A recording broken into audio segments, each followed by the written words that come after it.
What am I doing up here, man? We are live. Oh my goodness. I did that quick, didn't I? You did. You trapped me on here, Troy. I told you I don't know squat about football. Where's Hogleg? That's right. I did track. Lord. That's all right. I'll forgive you. You're all right. It's an You know, honor and a privilege to be on Troy's channel, folks. what's going on, Mr. Mark? No, not much. Just recovering from fishing yesterday. It was crazy, but we had a lot of fun. Well, I I'm figured not. we weren't going to have no bait shop, and I didn't know if anybody else really was going to go live or not. So I thought, well, might as well get up here and talk about the draft. Show what All I kind of know is. Oh, I got a phone call. Let me send it to voicemail. All I know is that Dallas sucks and Mongo died yesterday. That's all I know about football. Well, Cowboys probably ain't going to do very good, would be my guess. But I've got it on. Oh, you got the game on now? I got the draft on now on TV. I don't think y'all can hear it. It's bad. It's bad. It's a bad omen that it's in Green Bay tonight. Anyway, Don't get me started on Green Bay. I just got back from Wisconsin. I got to be nice for at least a week. so it don't help that it's in Green Bay. But this is the draft order. Tennessee is first, followed by the we don't ever win anything, Cleveland Browns. Well, it is Ohio.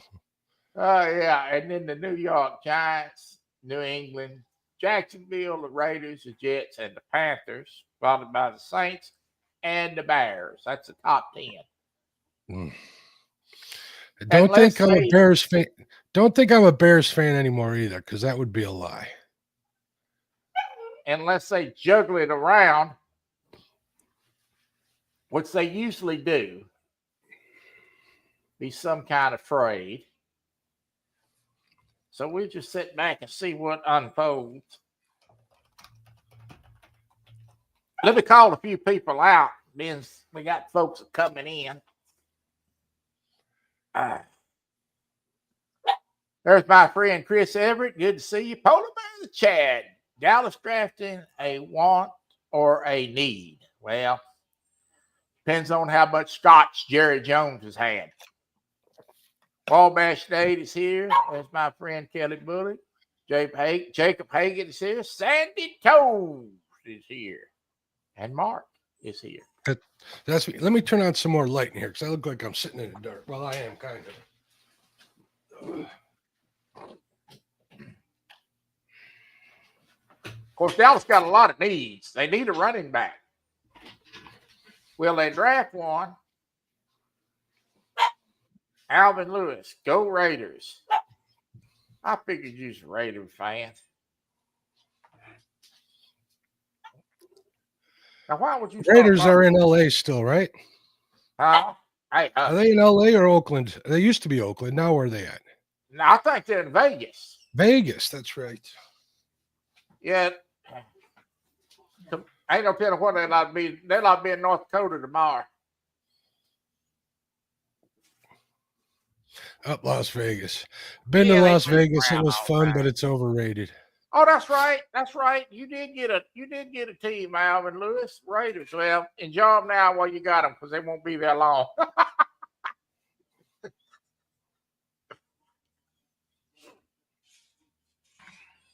Oh my God. How does Tennessee get the first pick? I don't know if it's because of record or because of trade, but they got the first pick. And the commissioner is going to come out in a few minutes, get an egg thrown at him and booed, of course. He always does. You ever notice how they boo the commissioner like they boo Daryl when he comes on panel? I don't know much about the commissioner, but I know how they move Daryl. Oh, Lord. People that didn't know any better that come in the live stream. would probably think me and Daryl can't stand each other, but it's totally the opposite because we give each other a fit. I'm sharing you out, Troy. I'm on ESPN. No, NFL Network, rather.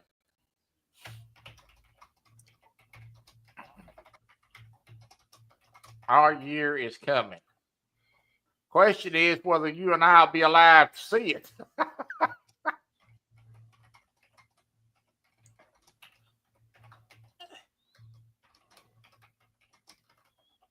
All right, we got you shared out, buddy. Let's see if we can get some people who know what they're talking about up here. Where are the knuckleheads? Eric and Curtis. They know football. At least they think. I sent them the link.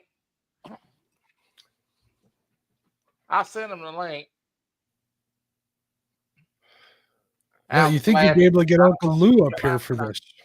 Oh, Lord. Cadell is riding a bicycle. What are you doing? If they didn't think you was a clown before, they do now. What are you watching it on TV? Yeah, I got it on TV above me here. Good Lord.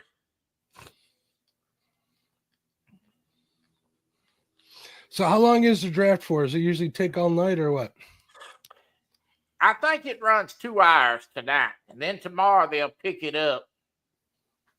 And I think rounds 2 through 4 tomorrow, and then the round 3 is 4 through 7. Now, round 4 through 7 is usually players that's going to be hard pressed to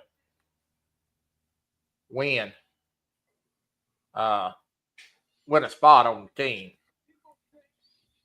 But it does happen now. Alvin says it's 3 days total. Yeah, it's a 3-day event. I think they're live tomorrow, 6 hours.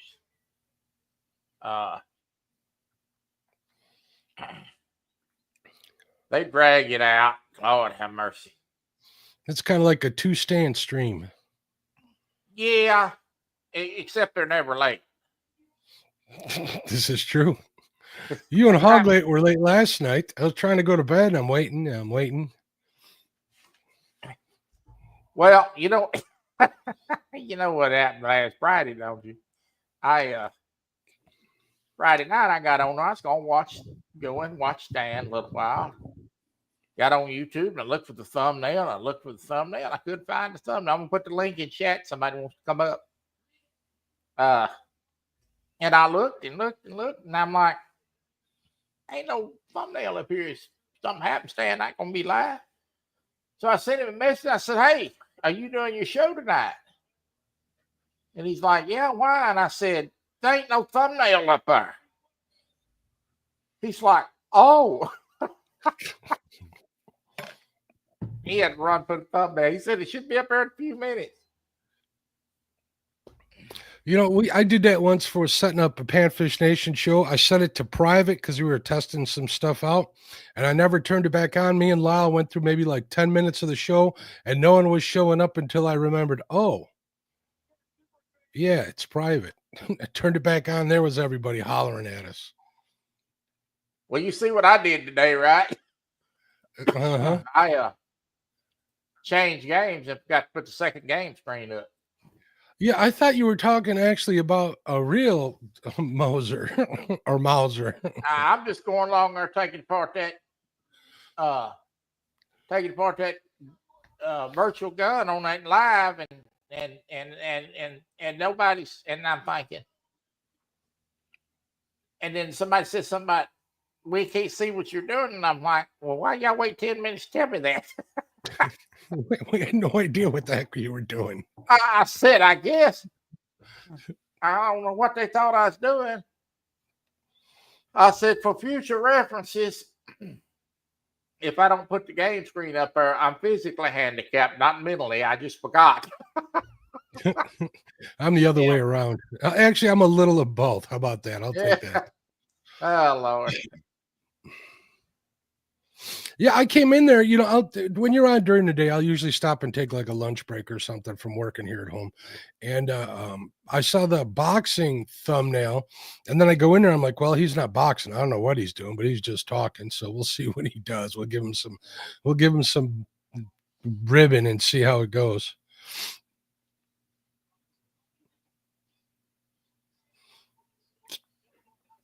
Sandy says it was Yeah. Yeah. Well, some games are good live streamers, some aren't. It's just like anything else. You're doing that 1-versus-1 this weekend, right? Sunday night, yes. Against Coach? Yeah, against Coach. How'd that come to be? We had an offline tournament, offline competition between the 6 of us. And I kept the 2 high scores and decided we do a hunt off. That was the plan all along, to do it that way. I didn't tell them that until I don't tell them anything last minute. See, I learned that a long time ago. Kind of like you just hit the live button as soon as I popped in here. Yeah. Yeah. I don't tell them anything. I don't tell them anything until last minute, because if I do, it gives them too long to complain. Because that's what I was going to do when I came in here. I was going to complain a little bit and see what was going on, but that didn't happen. I sent the link to Chad. Now, you know Chad. He says, I see how I feel. I don't know. I have no idea why they didn't do the bait shop tonight, but I'm sure there's a reason. Freddie's gone with Chris. And they're going to some sort of event or show. And like Brian B is watching Broadway show. Watching the draft. Huh? They're going like to a Broadway show or what? No, I think they're going to sell stuff. No, they're going. My story is they're going to a Broadway show together. Well, I'll tell you what kind of show they're really going to after that backstage. Okay. There's Brian B. He should come up here. He can talk football with you. I seen the link. I got a squad up here watching the draft. Loud. Come up late. Too loud. That's all right. I just want to make sure you're invited. You're always welcome over here. You know that. I figured he's going to have a house party tonight. Brian's watching the draft, so there wasn't going to be no bait shop tonight. Football night is family. Football night is family day over at Brian B's.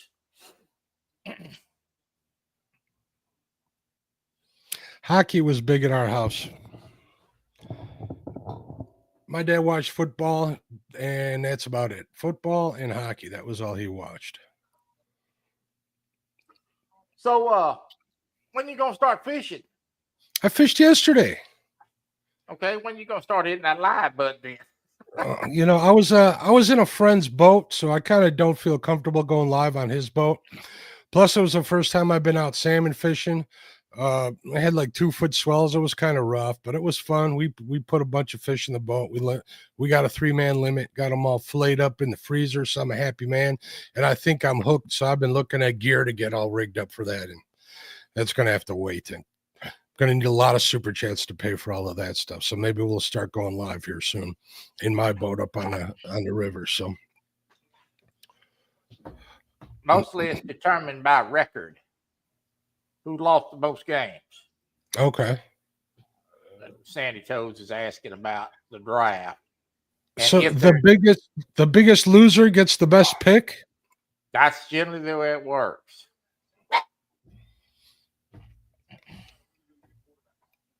So Tennessee had the worst team. They're probably going to take a quarterback. They should take a quarterback.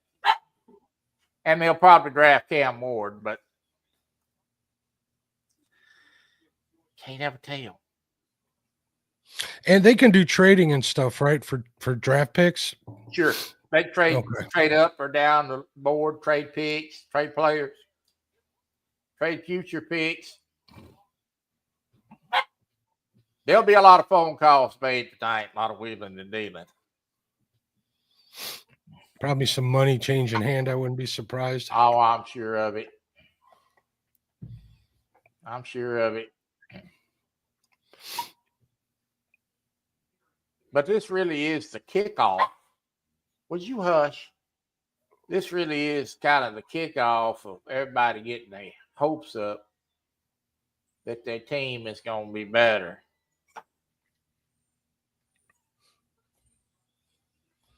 It usually takes a few years of drafts before they can build a real team, though, right? It isn't something that happens in one season. Well, it depends on if you're Jerry Jones and can get 10 trade draft picks for one player like he did against Minnesota. That's pretty Well, much that what makes the sense. Cowboys Super Bowl when they won it. They got like 10 draft picks for one football player and went on to win a Super Bowl 4 or 5 years later. Is that why everybody seems to hate the Cowboys? Nah, they just hate the Cowboys. Well, you live in Texas, so I don't know if it's as relevant there as it is everywhere else. But all I hear is hate for the Cowboys. So, Well, you know, it's Cowboys. It's kind of funny about the Cowboys.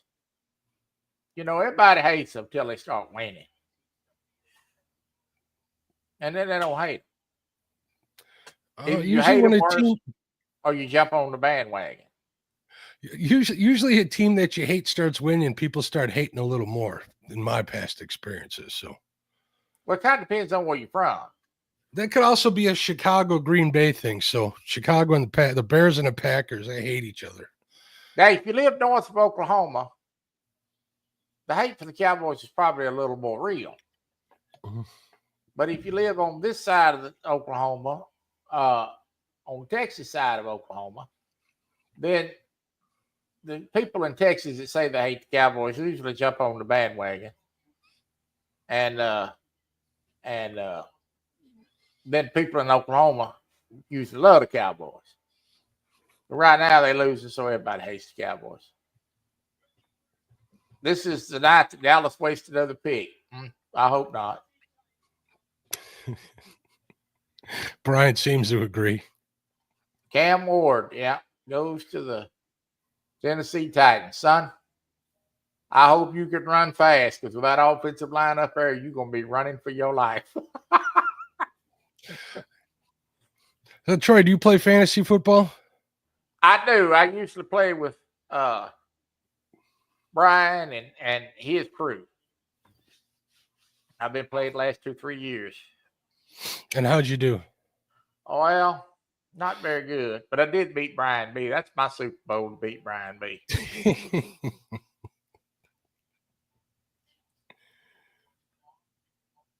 I done a little better this year than I did last. Year before. Year before was first time I done it's kind of pitiful. But I've learned a lot the last 2 years. See, what you got to beat Brian B is you got to poach his players.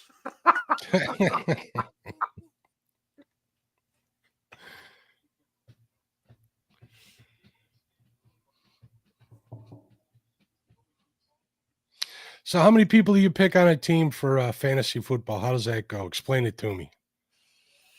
Well, you pick one defensive team, which one franchise. In other words, just pick one team defense. So you generally pick 2 quarterbacks, what they call a wide receiver / running back, which could play either position, and several wide receivers and a kicker and a tight end. You only pick offensive players, except the team defense.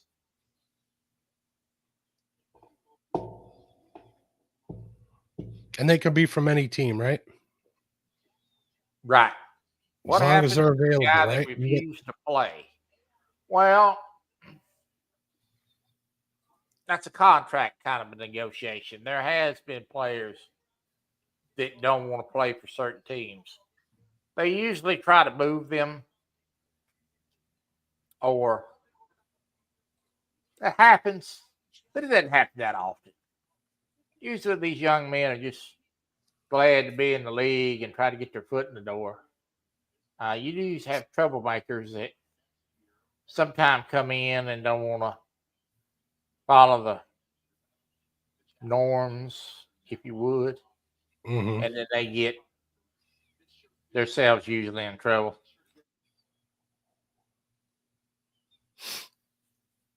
That's true in any job, though, actually. So imagine the NFL is no different. Jacksonville is now on the clock.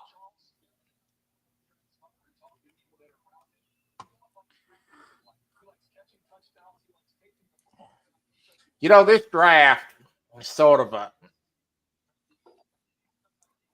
iffy thing. I've seen some really good college players come out of school and be a total bust.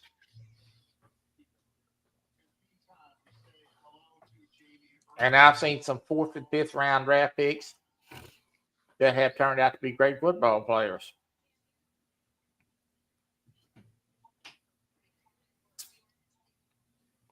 I'm looking online to see if I can watch this draft anywhere online. Let me see. Don't you have cable? Heck no, I don't watch TV at home. You don't watch TV at home. I don't watch TV at home. We don't want to get into that right now. It's just, long story short, I have short tolerance for BS, for crap. So I don't know. I don't know. I don't know how else to explain it. So Tubi. It's on Tubi, according to Nate. On Tubi, okay. Yeah, that's free.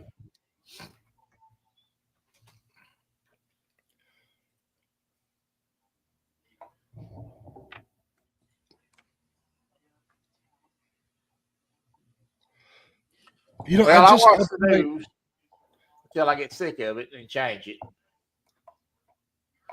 On one TV, I got like 2 TVs on the wall up here. Right now, I got the draft on one TV and baseball on another TV. What do you got, a sports bar in your house? Holy smokes. Yeah, I sure do. I could run up to 7 screens at one time if I wanted to. Ooh, man. And when I watch college football, sometimes I do run up to 7 screens. I can run 4 on the PC, and then I can run 2. I can run 5 on the PC and 2 on the wall up here above my head. Now, let me ask you this, Troy. Do you gamble on sports? I do not. I do not gamble on sports. How many people in chat do? Brian B., do you gamble on sports? I can answer that, yes. I got you answered, Brian. You don't even have to worry about it. Troy has one in the bathroom. I have a TV in every room in this house.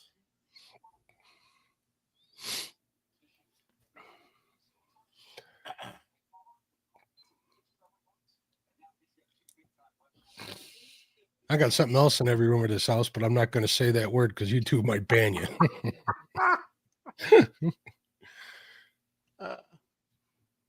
I'd have to start watching sports to gamble on them. Yeah, I don't gamble much. My gambling is really, I go to casino. I love to go to casino. Me too. And I'm going to be going again very soon. You know, speaking of casinos, little side note here. I was watching a thing on YouTube, and they were talking about the richest tribe in Florida, right? The Seminole tribe. Did you know that they own all the Hard Rock casinos? I didn't know they owned all the Hard Rock casinos, but I did know that, you know, a lot of those reservations all have casinos. Yeah. I one guess I the go Seminole to. one is the richest one in the country, and they own and or lease or license the Hard Rock name out to everybody who's got anything to do with Hard Rock. I was kind of surprised to hear that because they just opened one down the road from here, maybe about half an hour away. So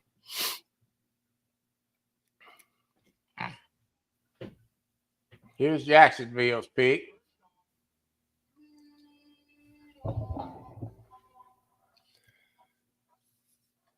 Yeah. So how long does it usually take for them to make a pick, or that they got it ready to go? They're on a 5-minute clock. And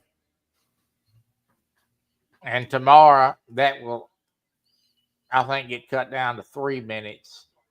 And then in round 3, they cut them down to 2 minutes. In fact, the picks come in fast and furious tomorrow and the next day. Yeah, I guess the top picks are the important ones, right? Yeah.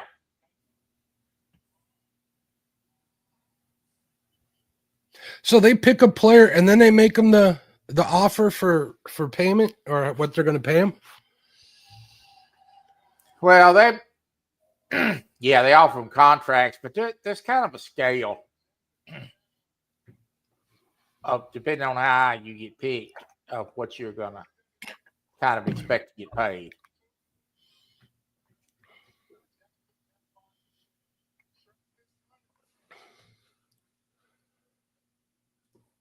Jacksonville took Travis Hunter out of Colorado. Well, there goes one Colorado player. What college team had the team to beat this year? Or last year, last season? Ohio State won the national championship.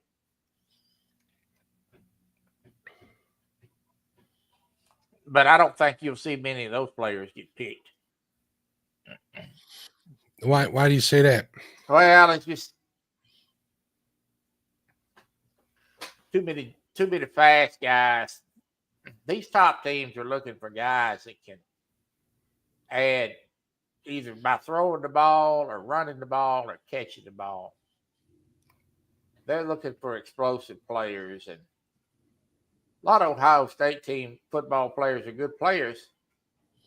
So you just don't have a lot of them don't have the speed in this draft that, say, like Travis Hunter's guy who's runs like a gazelle, literally. He's so fast.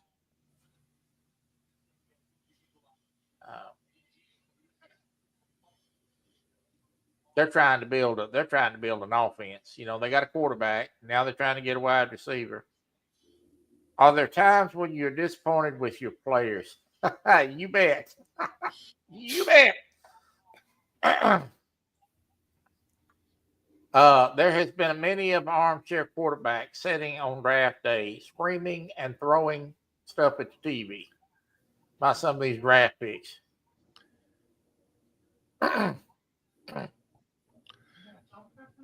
What's going on, JG? I don't know what he means by that. He says, "Good afternoon, Troy, Mr. Flathead." I suppose so. I don't understand. Once it comes up, I'm better. See. Oh, okay. Yeah, come up here, JG. Come on up here, JG Hill. You got to know more about football than me, because I don't. I tell you what, JG come in Discord one night, and I think only one night, and I think we run him off. You know, I did one time. You guys told me to download it. I downloaded it. I joined the whatever your server or whatever, and then I got so many notifications from the couple other things on Discord that I got so mad I just uninstalled it. Well, you should have just called me. I'd told you I'd just turn it off. I know. I need to reinstall it for some crypto stuff because I'm a bunch of them I've been watching. Yeah, you could turn those notifications off. I got mine turned off because that thing will go off like every 5 minutes. You hear this little doop, doop, doop. More than every 5 minutes. Mine was going off like crazy. Yeah, I turned that mess off.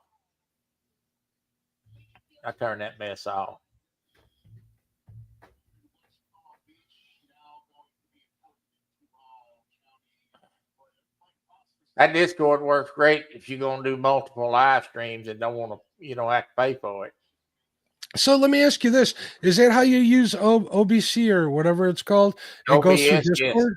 Yeah. OBS, it goes through Discord. Okay, because Yeah. I know in the past when I looked into it, it said you'd have to have some sort of like teleconferencing connection in whatever the heck those programs No. are.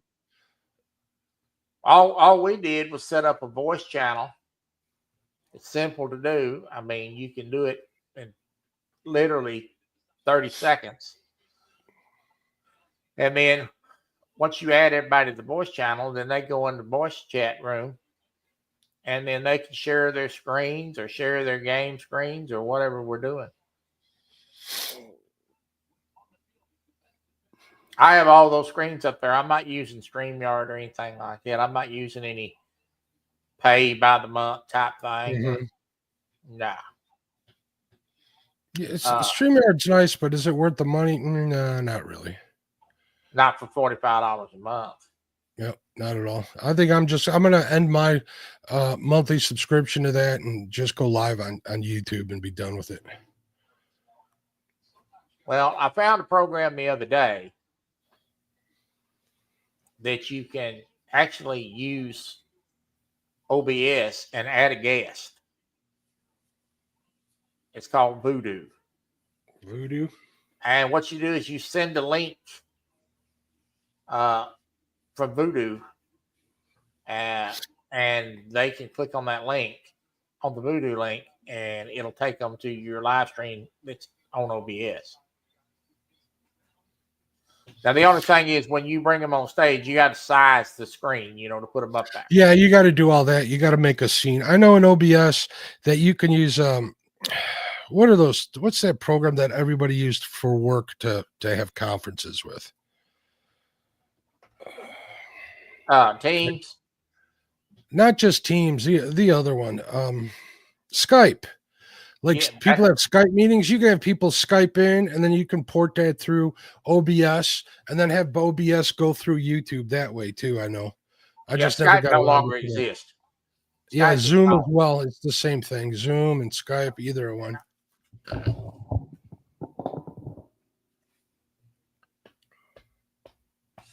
Yeah, I got to look around for something because Hoglegs won't start to do some battles at the board's desk again, and he doesn't have the paid version of OBS.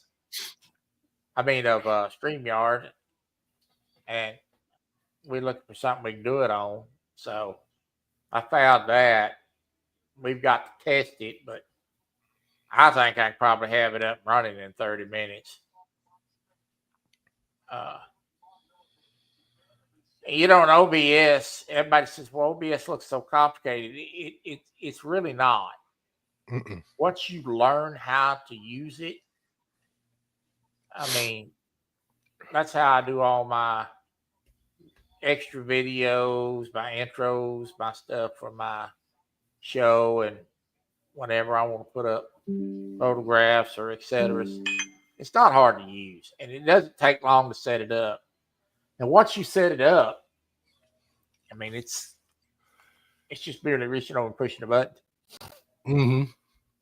It just takes time to learn it. Yeah, Skype is dead. It's gone. So the Giants took an edge rusher, which is not a surprise. Abdul Carter from Penn State. Yeah, they need defense. He'll probably kill Dak Prescott in the first week. But yeah, it's not hard to use OBS. Lord have mercy.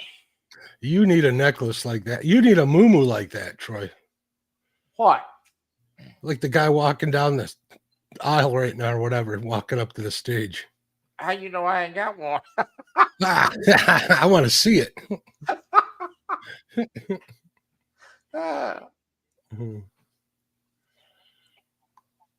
Oh, Lord. What's up, Ernie? Ernie Brown. Ernie says, I am wore out. I need a new body. Hey, me too, Ernie. Ernie been live all day long. You know what? I kind of mentioned that I got put in a YouTube corner with my other account. Now I can post to my account, I can put videos up on it. I just can't view from that main account. So I can't come in any lives under the Catfish and Crappie one, which is why I've been using the live one. So I'm not even probably I probably don't have a subscribe to Ernie. I'll take care of that right now, or else I'd have seen him. Ernie's trying to get his watch hours up, so anybody go help him.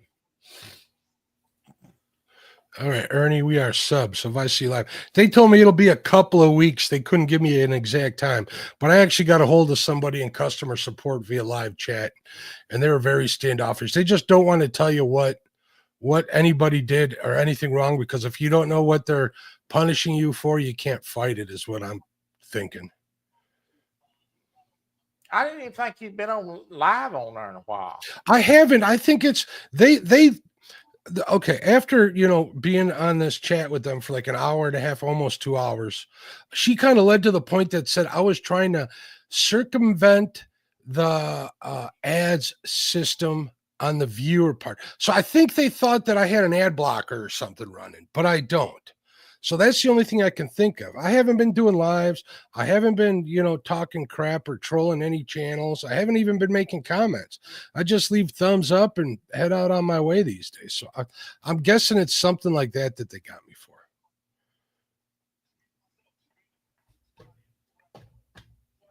At least for my research is what it pointed to. So.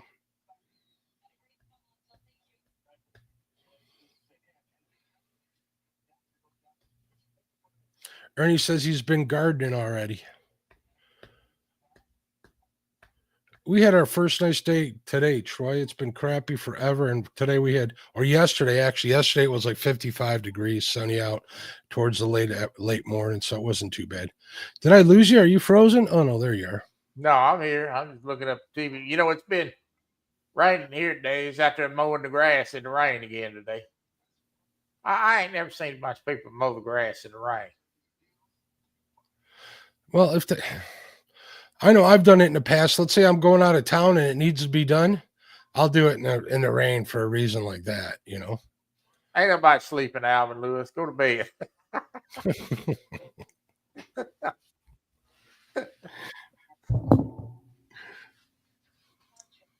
Oh, Lord. Yeah. I had YouTube Premium for a while, and I think when I first started using it, it was like $11.99 a month. Now it's $15. It's everything just keeps going up. And you sign up for this stuff. Carter to the Giants. Yeah, I know. He'll probably kill Dak Prescott week 2. You know how that's gonna be. Dallas could block me half the time. Sure ain't gonna be able to block him.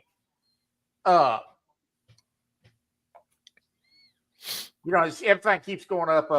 Well, when you sign up for this stuff, if you don't really keep track of what you got, you look at your debit card and like, where the hell's all the money going? Yep. It's this 15 here and there's 20 here and all this. And eventually you got to reel it in. So yeah, I had to do that a while back. I was a member to a lot of people's channels and I'm not regretting any of it, but I just had too much going out, not enough coming in. So I figure I better reel all of that back in. So, any subscriptions I had that I never really used, things like that, I got rid of. Well, I did that a long time ago. I got rid of a Dish Network. Once it got over $200 a month, it was ridiculous. Stuff like that. I mean, the wife's got Netflix that she never watches. I'm fighting with her about that to get her to cancel that garbage. Are you winning? Oh, of course not. Please. I'm married to someone that's legally trained. I don't argue to win. I argue for myself. I don't know what else to tell you, Troy. It's to hold on to the last grasps of masculinity in my life is why I argue. Yeah. Well, when we first moved here, they give us a great deal on the cable package, and it run out, and got the bill, and it's like $150, and I'm like, and this was like about 4 years ago. And I'm like, why is this $150? So I called them, and they're like, well, your promotion ran out. Well, I'm like, I want another promotion. Mm-hmm. Well, we don't offer that now. So you're telling me that my bill is going to be $150 a month? She's like, yeah. I'm like, no, it's not.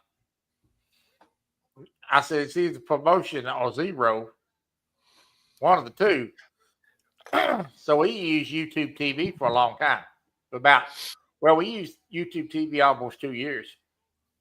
And it was fine. But then I could get, for a little bit more, very little bit more money, I could get football, and that's what we use now because I watch a lot of sports. And it's cheaper than what we were going to pay with the cable company. I'm like, no, you keep that.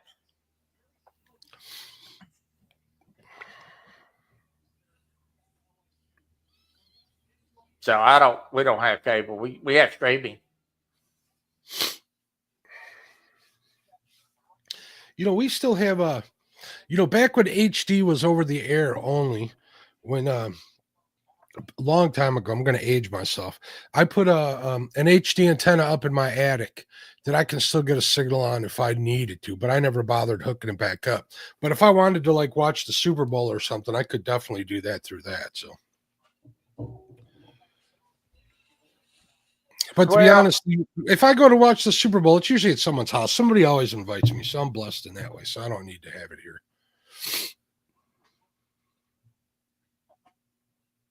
Well, the thing I like about streaming TV, if I go somewhere, we go out of town or something, it goes with me.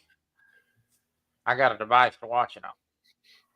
So it's, pretty much like being at home watching it. So it records all my stuff digitally.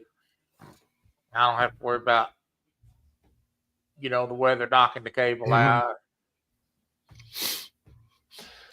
Oh, I think I started telling you this when I upgraded the speed on my internet connection. They lowered my monthly fee and they gave me 2 gigabytes download speeds, which is working great.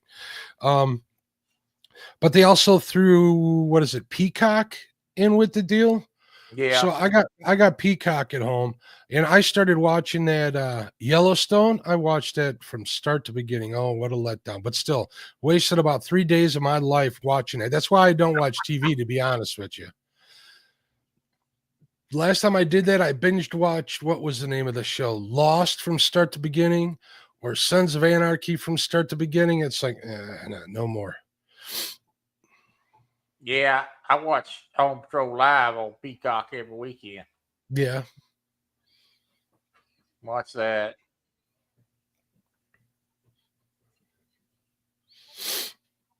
Ernie says he did it the J-Dog way. Don't know what that means. The Patriots took a tackle. And he's crying. You know why he's crying? Why is that? I'm in the money. I ain't never had nothing before, but I'm in the money. That's got to be so surreal to get picked to be on an NFL team. Yeah, until he's going to be rich. Well, they think they're going to be rich. Not all of them get paid rich money. They get paid all right, but they don't get the $1 million contracts, from what I understand. A lot of them guys out there are killing themselves for $100,000 a year. Oh, this young man here make more than $100,000 a year. Yeah, for sure. Yeah. He probably gonna get. I don't know what the going rate. Oh Lord, here's Cleveland's pick. Now you want to see some people act a fool? If Cleveland picks some no-name player, they may burn down Green Bay.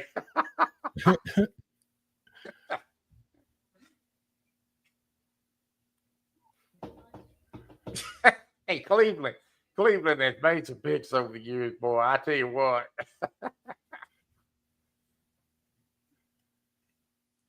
They made a pick one year. I said they're supposed to pick a really good player. I think that's in the 90s that happened. I was reading back and watching. I'm thinking they're gonna pick this guy. Sure enough, right?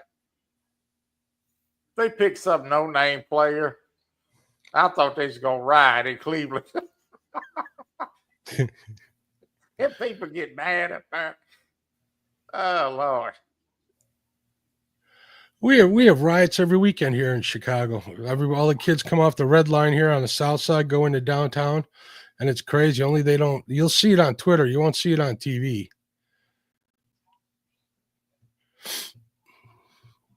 I think the bench Raiders make $100,000 a game. Lord. That's what the water boy makes.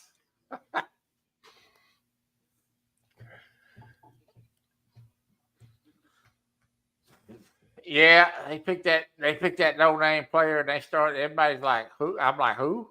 Who? Everybody started booing. I looked over at my dad. I said, "They may burn Cleveland down tonight." They're just trying to outsmart everybody, is what they're Yeah, thinking. they outsmarted everybody. All right.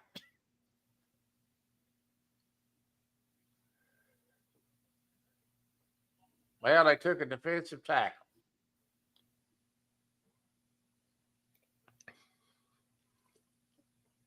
Well, Cleveland got a lot of holes to fill.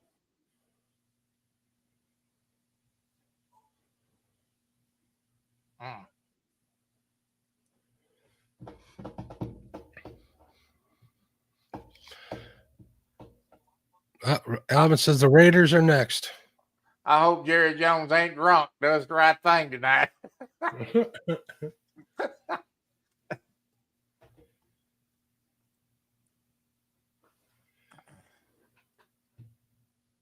The Raiders are on the clock.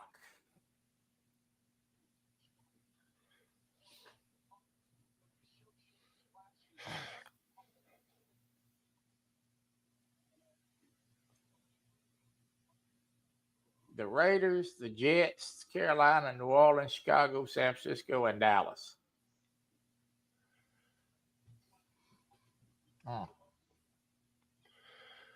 Alvin, who do you want the Raiders to pick?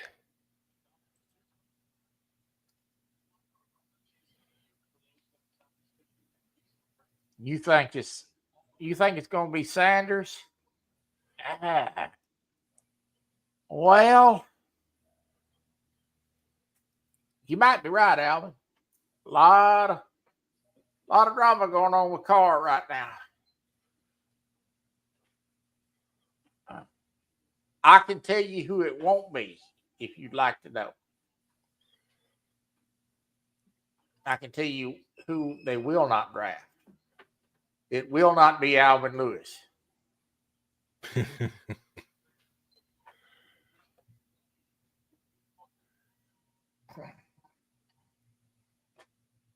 There sure is a lot of drama going on with David Carr right now, so it's a possibility.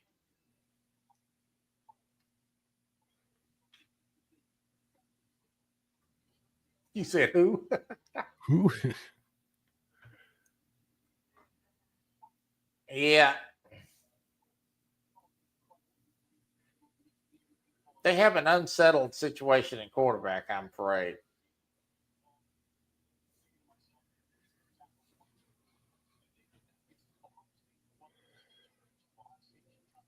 Oh, did he go to the same? Well, who is Oakland's quarterback? I mean, the Raiders quarterback, Vegas. He went to Saints. Oh, I must have went to sleep last night. Well, who is the Raiders quarterback? Maybe he's talking about New Orleans today. Does the Raiders even have a quarterback?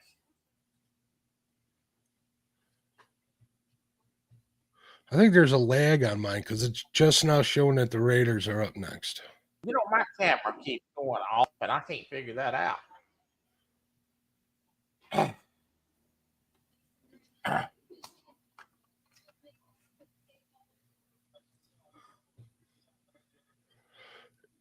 Oh, we lost him. There he is. He's back. I'm back. It's just my camera keeps going off. I don't understand that.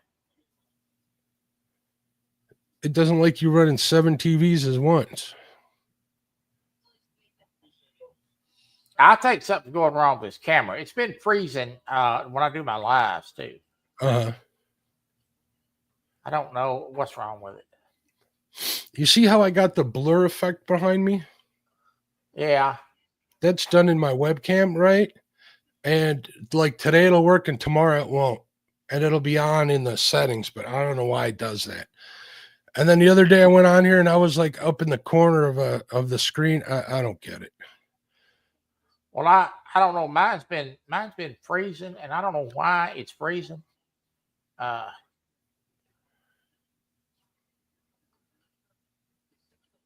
Here comes the Raiders pick.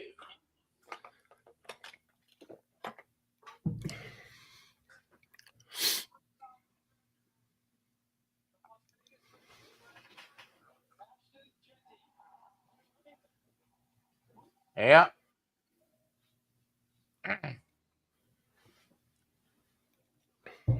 Well, Sanders is we making the playoffs this year. Who'd they pick?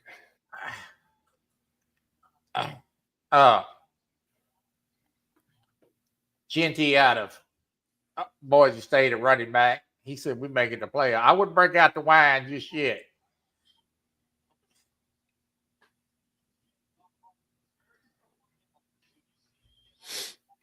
He's fast, but he's little. Can he take the beating? That's the thing.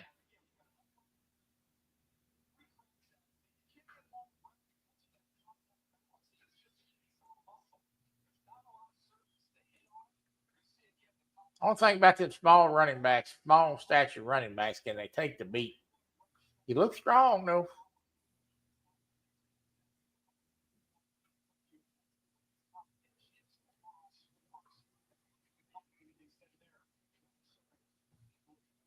We making the playoffs.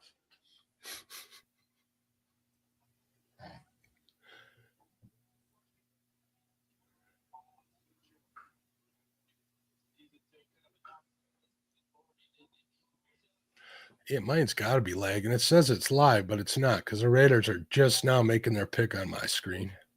Oh, Tubi does lag. Okay. Are you watching on Tubi? I'm watching on Tubi. Yeah, it's free. It lags. Ashton Janty, all right, Jeanty, whatever. I don't know what you like to watch as far as old shows, but I like to watch. I watch a lot of stuff on Pluto TV. Flugo? Yeah, Pluto. It's free. They got all the good shows on there. I like to watch Gunsmoke on there. Oh yeah. Barnaby Jones and all the old shows. It's just old TV. It's all that's on there. You know, they've got a Gunsmoke channel. I watch all of them on demand. I was having to get B12 shots last summer, right? And it was every week for like 2 months, I think it was. And best part of that doctor's visit once a week was watching Bonanza on We TV or Me TV, whatever it was, in the weight room every day. I think Bonanza's on Pluto. They got all kinds of old shows on there. You know, I just can't. Me and the wife, we watch like Gordon Ramsay shows, cooking shows. We like that. We watched the Masked Singer that and a little bit, but I can't get down with all this farmer needs a wife and 90 Day Fiance and you know, I just can't handle it. Yeah. My wife she watches British television a lot. I forget what streaming service she does pay like $9 a month for, but she watches all the British shows and stuff on there. I'll go up there and put on my headphones so don't have to listen to that either. So I can just fall asleep at night. I just can't watch that stuff they got on there nowadays. Most of it. Every now and then they'll, put something on that that I like, but not much. Do they even have sitcoms anymore? Not really, Mark. Yeah, I don't think so, from what I hear. That's why I watch stuff like on Pluto, where they got all the funniest, funny shows. And I like to watch Cagney and Lacey. I like to watch the girls. And I remember that show. My grandma used to love that show. I just can't get into all that old foolishness. A lot of time I stay on YouTube or watch, some kind of sports, but I just can't watch all that stuff. I'm gonna shut my camera off here so I can part So you in can something without getting you booted off screen. But yeah, my wife just says I'm old because I like all that stuff, or because I don't like anything new. That's probably more than anything. So yeah, well,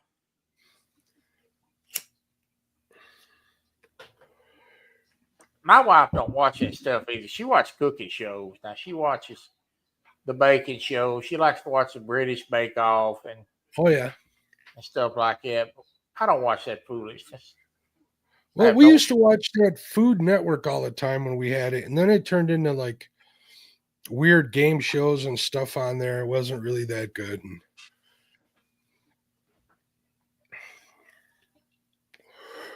Like Emeril Lagasse, you know who Emeril is, right? Yeah. He when we moved into the house, we were gifted a book signed by him, so that was kind of neat. Yeah, watch that stuff. 'Cause that all that stupid stuff they have on TV nowadays. They had a show on here. Well, not too long ago about something about it was something about Navy SEALs or something. All these actors were supposed to be going through these training courses like they do the military with. And I told my wife, I said, I seen that deal on TV. I said, that is so scripted. I said, those people can't handle that type of training. My brother-in-law, my sister's husband, his godson's a Navy SEAL, and he's told us some stories about training that was ridiculous. It's probably not even close to what they show on TV. No, it ain't close. I had I had guys that worked for the police department when I worked there. It was in the service, and I know some of the stuff they had to, endure and go through to get through training. Them people on that TV ain't got a chance. Hollywood actors could make it a week, like working on an oil rig, let alone Navy SEAL training. No way. No way.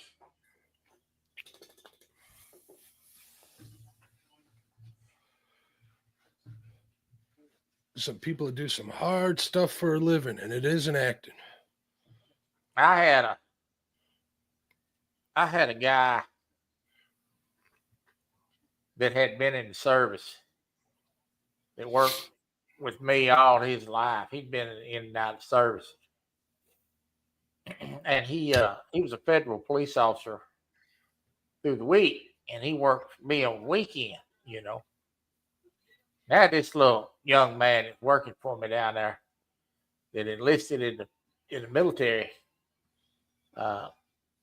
He's working as a patrol officer, and he went to enlist. Little fat kid, smoke cigarettes, eat stuff he shouldn't eat.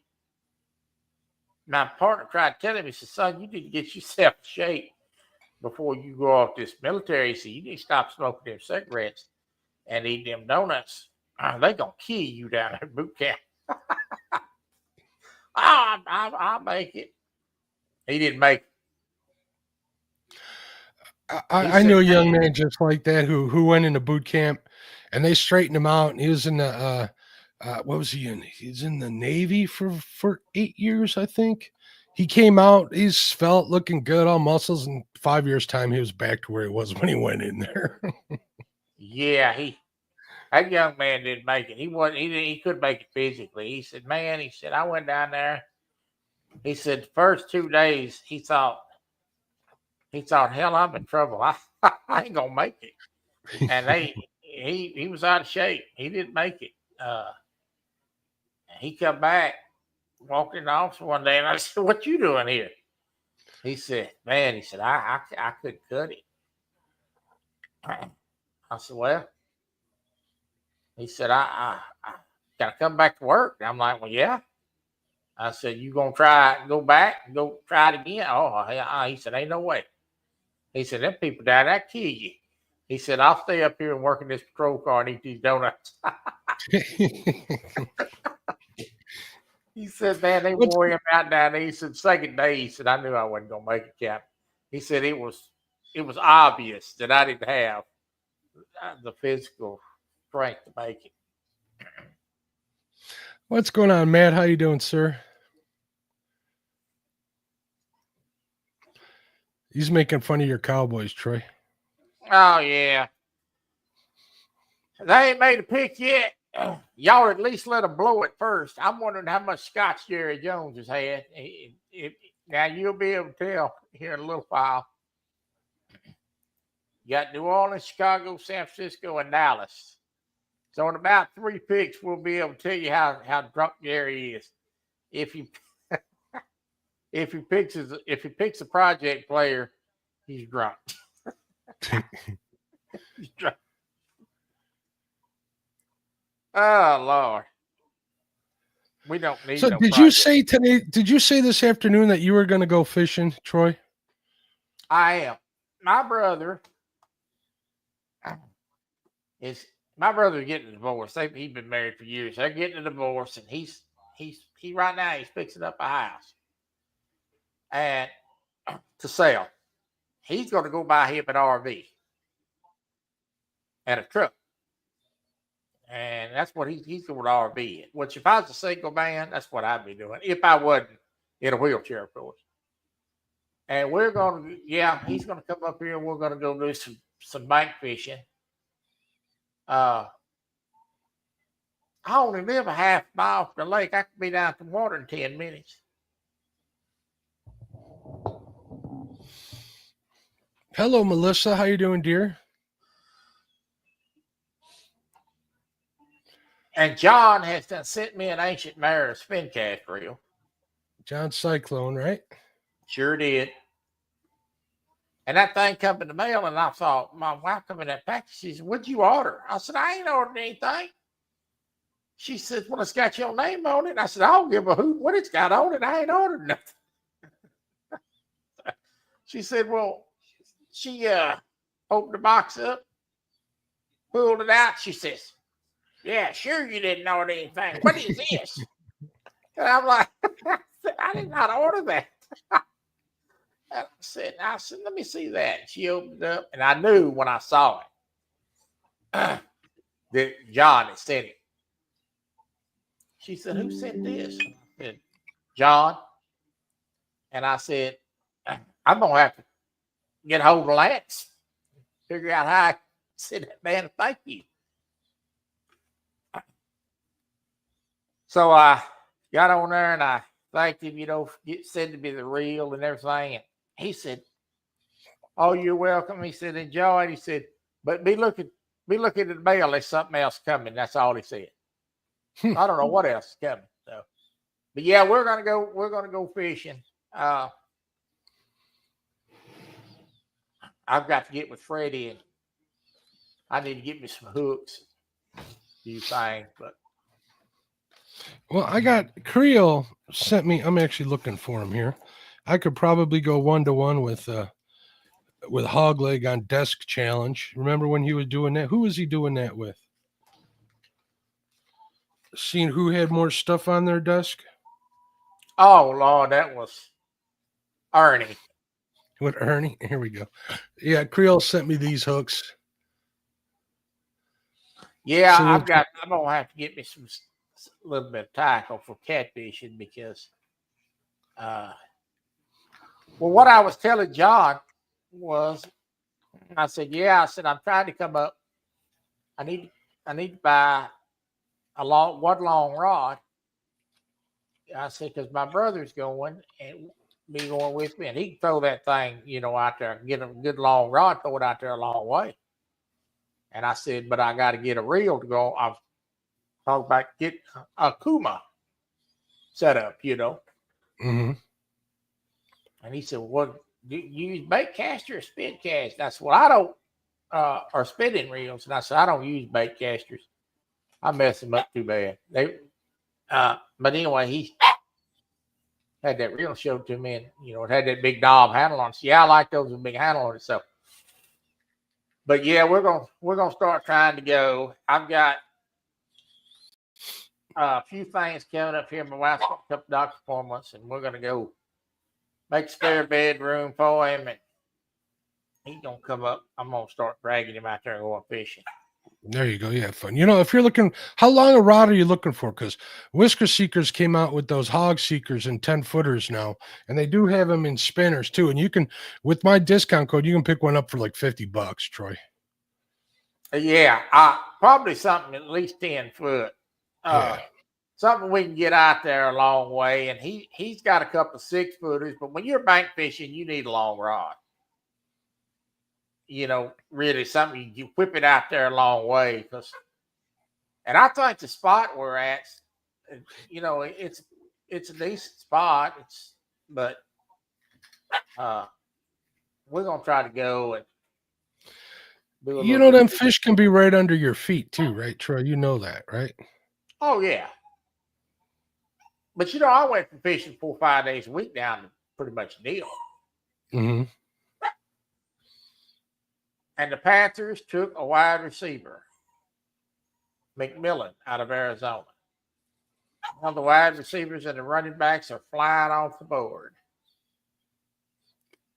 Hey, Wabash Nate had a comment a little while back. He said, my basic company started with 100 guys and kids, graduated only 62 people.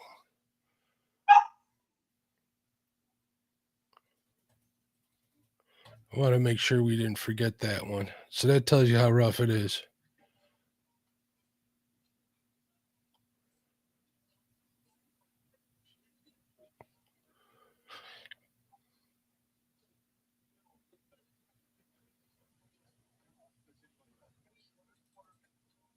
I tell him to go find a nice girl. What's going on, Two Stands? Two Stands, what's going on, bud? Where you been? We just sitting up here. We sitting up here shooting the bull. Ben's the bait shop wasn't on tonight. Yeah, Stan, you come up here. You know something about football, at least more than I do. Here. I sent you the link. I think I sent you the link, Stanley. I think I did. If I did, I'll fix to put it in there. Come on up here, Stan. Talk a minute while I can rest my voice. We get Stan up here. I can just sit back and watch the draft. I won't even have to say anything. We get Stan up here. I'm going to go make me some dinner. Lord, well, you ain't got to stay the whole time. I just I'm coming up here to support my buddy Troy. Yeah, Troy, you asked me to come up here. I told you I didn't know nothing about football, and I came up here. Yeah, I've been hiding under a rock. What you hiding for? Are you hiding from Burrito Catfishing Lady? And you hiding from Lisa, ain't you? Yeah, where is Lisa? I don't know where she's at. She's so mean. I get a kick out of her, I'm gonna tell you. I am never going to admit it, though. Hopefully, she's not listening. Yeah, I just love watching her. I just like to sit back and watch the chat while she's in there, because I know it's going to be a massacre before it's over with. I mean, sometimes she'll start out real nice, and it's a setup. She's going for the kill shot, don't you? That's what she's doing. I just love it. I just love it. Give me 1 second. Yeah, come on up here. I need to rest my voice. Mark, I was quit vaping about a week ago, I started coughing a lot. Yeah, you're cleaning your lungs out probably. And I'm still coughing. But I didn't cough yesterday, but today I'm coughing. And my wife kept saying, I think it's that vape. I think it's that vape. And I'm like, it's not the vape. She's like, it's the vape. It's not the vape. And now, what do you think? It's the damn vape. That's what I thought. Yeah, it's the vape. Sure of it. Thank you, Melissa, for sharing out my link. Because I do so much on YouTube these days. So did you quit cold turkey, or are you doing anything else in place of it? I went down and got me some the doctor told Troy he had to start wearing underwear. His boo-boo. Yeah, I got those. Yeah, I got that hog leg talked me into these, and I use them quite a bit, but I kind of picked up the nasty habit again. Yeah, I got some of those. I use little smokeless tobacco, but I got some of those as well, and I'm trying to use those, trying to get away from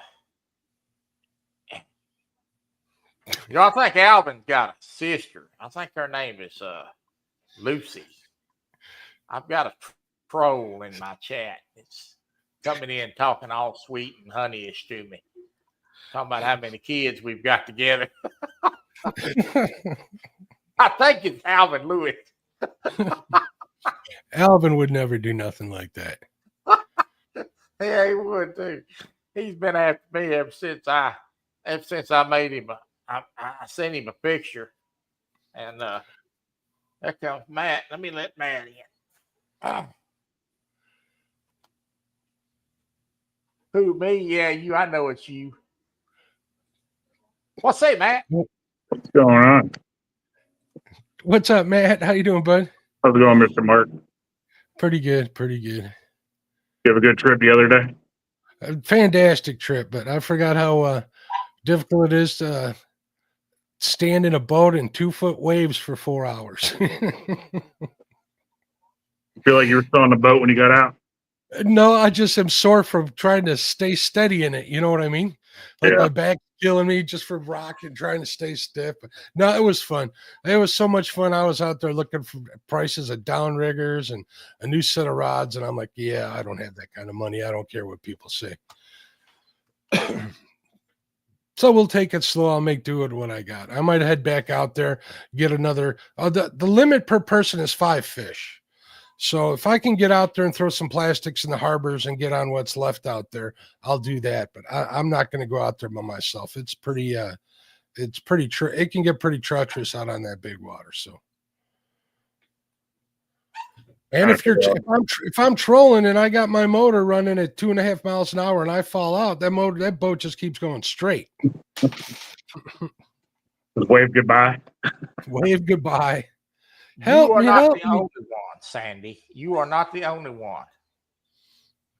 I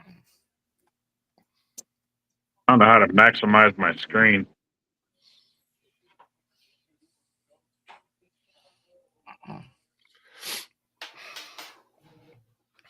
Stan said he was coming up too, so. So do you watch a lot of football, Matt? Once in a while. I watch more college than I do NFL. Yeah. I just like to see where everybody goes. Here comes the Chicago Bears pick. Mark, do you even want to know? Yeah, you can tell me if it's good or bad. That's as good as I'm going to know. Well, unless they pick Jesus, they're not going to win the Super Bowl. So yeah, you ain't joking. All I know is we beat the Packers last year. That's all that matters. Also, did you hear about that? What happened in Chicago? They had all those Dodgers fans came down to Chicago and marched through the streets trying to beat the Cubs, and the Cubs whooped them anyways. I thought that was kind of funny. No, be quiet. I don't know. I didn't hear about that, but you know that's pretty sad when you show out and then you It looked It's like showing up. it looked like an Antifa march for Jiminy Christmas. Mark, I did tie this earlier. Oh, that'll work. Quarter ounce. That'll work for walleye. Yeah, I'm gonna use it for walleye or white bass when I go to Tennessee. A lot of people are doing those non-chenille bodies now. I've been doing it for the longest time. That catch just as many fish. Probably because I just can't. I can't handle materials as good as I used to, so I just use the UV. That material's getting outrageous anyway. Yeah.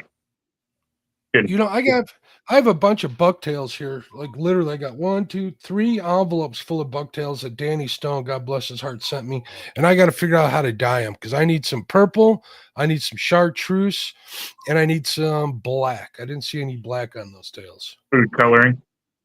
Yeah, you think food coloring would do it? Pretty sure that's how they do it. Yeah, I'll look into it.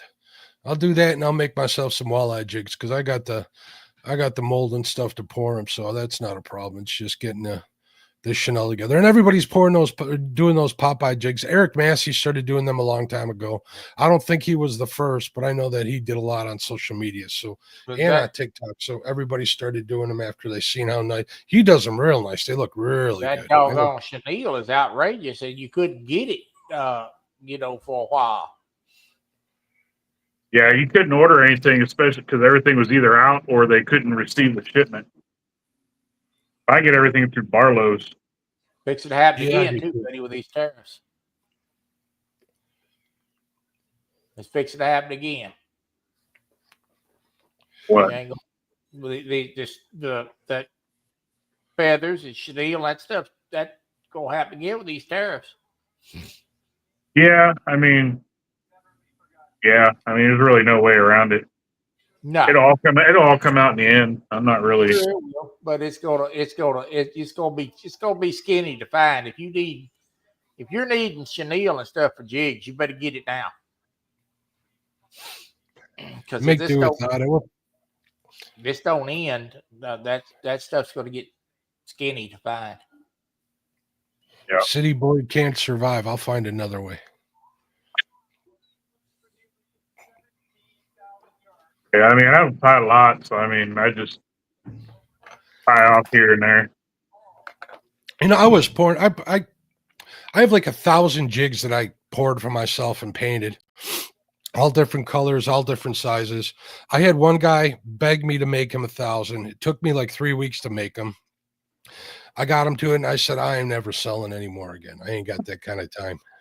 And I make that kind of amount, 3 weeks to make $40 profit was not worth it. Yeah, I'd kill you. That's monotonous. Constantly just. Well, you can't keep you can't keep up with the guys that got big spin casting machines and stuff. You just can't. Yeah, it's impossible. The Bears took a tight end out of Michigan. Probably not a bad pick. They're going to be even worse now. That's kind of hard to do. They probably would have done better if they would have kept the quarterback that they had, Justin Fields. Sandy says you can buy that, dye that stuff with fabric dye. Fabric dye? Yeah, that'll work too. The only reason why I kind of overthink it is because this stuff is so coarse. Well, that red bucktail I was using, I got it all over my fingers. I mean, it's gonna come off. Can I tell you what makes a great tail, and it's very cheap? Spandex. I said I didn't say what shows a great tail. I said what makes a great tail. Paracord, small paracord. Yeah. You buy it at the Hobby Lobby, and you cut it and you fray it. I use it a lot. to make jigs out of it. But I'm going to tell you, if you type of guy that throws all your jigs down in one box, don't do it. Because them hooks get wrapped up in that string and that paracord, and you ain't never going to get them unloose. But if you got you got one of those blue boxes where you can separate your jigs, I bought number 95 paracord is what I bought. And I'll fray it out and I'll pinch a little piece off. If I want to put multiple colors in there, I can. And it just plumes out in the water just as pretty as you please when it swims along. And so it's like marabou. It's a lot cheaper than feathers by far. I got a ton of paracord in the garage. Works great for that. Yeah, I got like thousands of yards out here. What a lot of the guys that are fish for smallmouth here in the river do is they'll take a bucktail jig, a big one, whether it's, quarter ounce, 3/4, half ounce, whatever. And they'll cut a Senko up just as long as the hook is. And they'll put that in there just to spread out that bucktail a little bit. And that kind of keeps it up in the water column a little longer. So I've been thinking about trying that here in a couple of weeks when I start. I don't know if I'll start even chasing walleye. May and June are the hot months over here on the river where I know where they're at. We'll get out for them eventually. But I got next week, I'm thinking I'm going out to Mendota next week and the week after that. And then the week after that. So I got 3 Mendota trips planned with people. And then the local stuff. I haven't even been out to chase crappie other than doing a little early scouting, which was not really that fruitful. All it gave me pretty much was 10 crappie and a tick. That's about it. Yeah, ticks are starting to come out now. We'll see.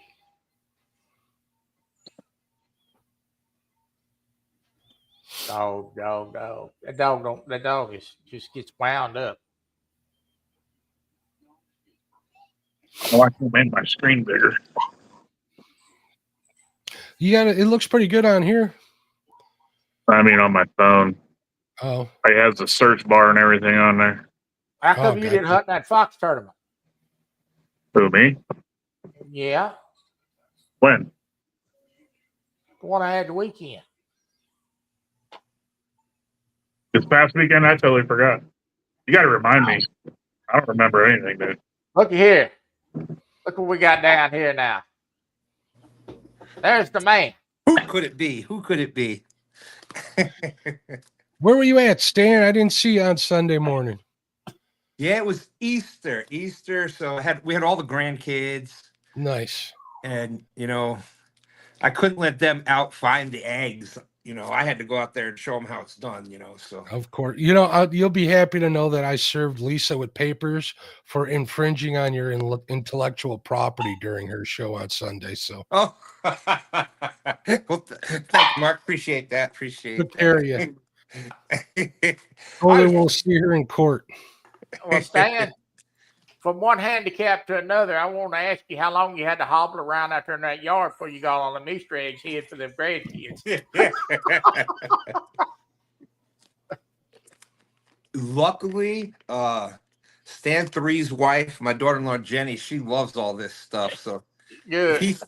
she had it. Hopefully, this year they found all of them. We had one years ago that there was like one egg we couldn't find. We found it like 2 years later. It's like that one of those what do you call it? Those century-old eggs. They're all black and everything. Yeah. Well, that's good that you took a little time. They don't stay little forever. Oh, No, they man. don't. My granddaughter is starting to drive already. I'm like, Oh, yeah, you are older than me, ain't you? yeah, this is true. You waste no time pointing that out, Mark. but yeah, y'all were talking about dyeing bucktails. You can get as simple or complex with that. Like I've never tried it, but I know people have used like Kool-Aid, like Really? different colored Kool-Aids. But your fabric dyes, Anything that'll dye human hair will dye that. Because I know about that. Let's see. Got Beet the hair juice. clip for men. Like if you want like a purplish red, like beet, you can use beets and that'll Beets, dye it. yeah.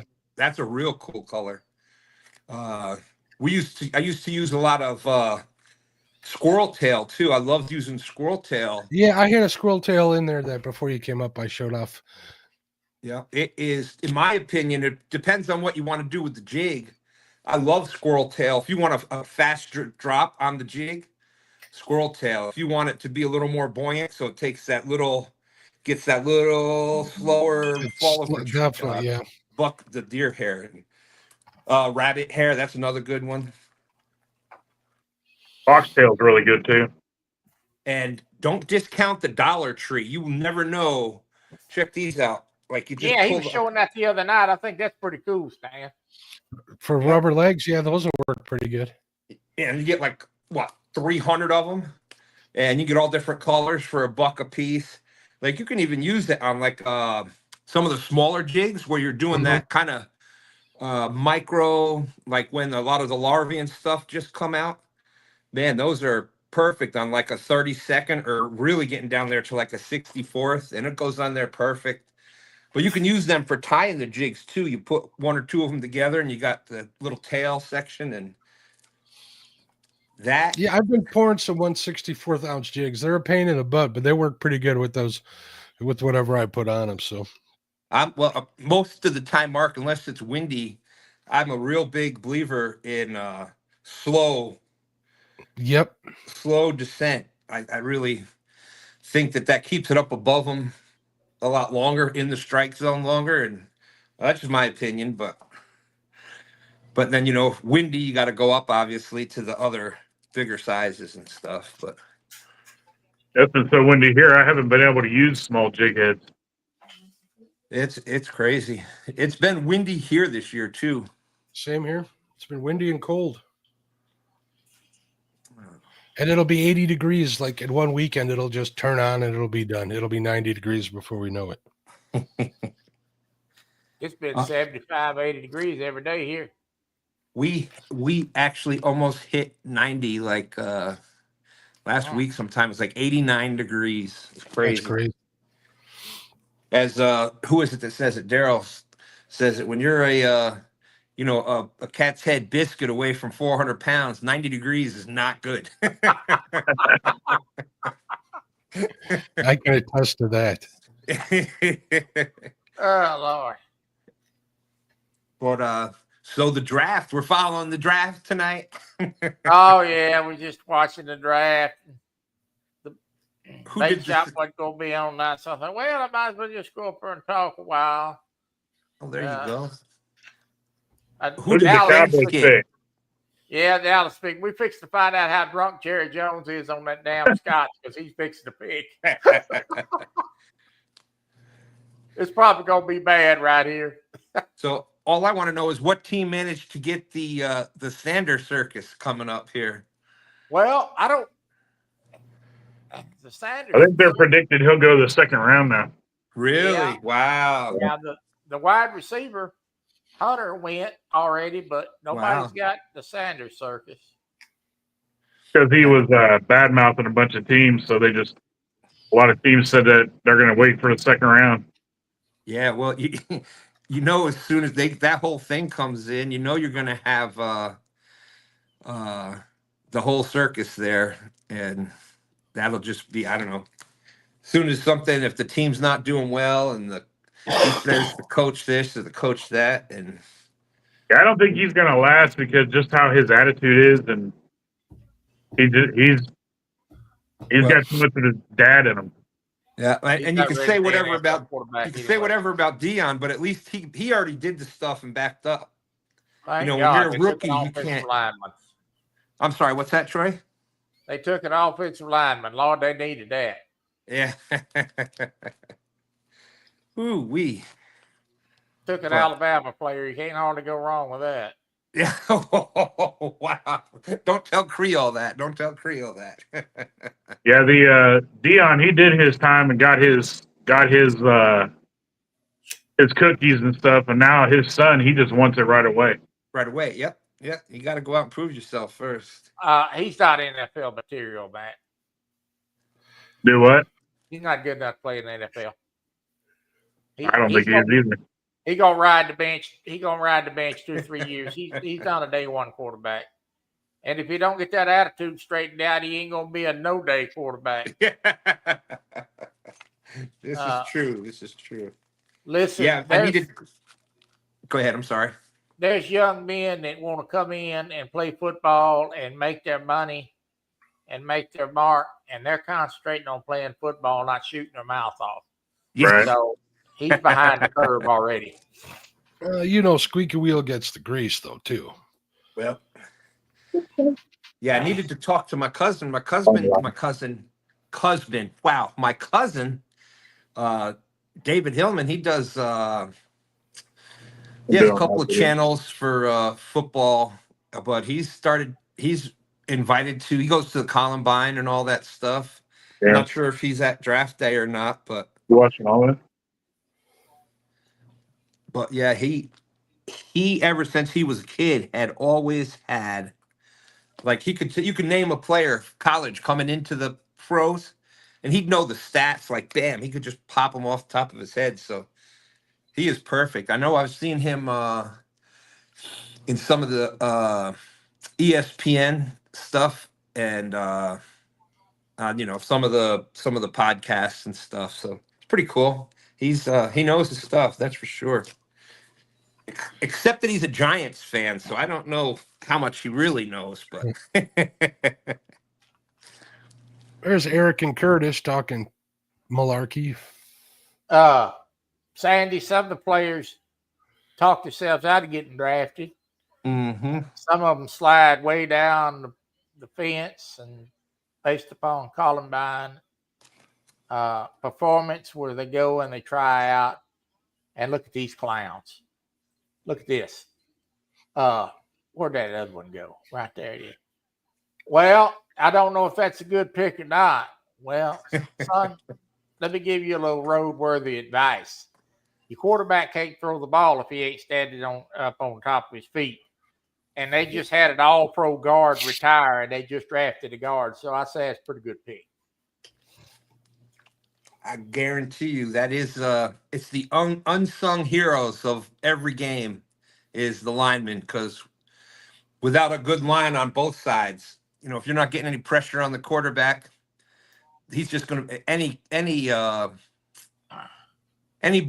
quarterback that's good enough, even if he's the worst quarterback in the NFL, if you're not getting pressure on him, he's still going to be able to complete passes. Cowboys have lost 3 veteran linemen off of that line in the last 3 years. So, yes, they must rebuild the line. Yeah.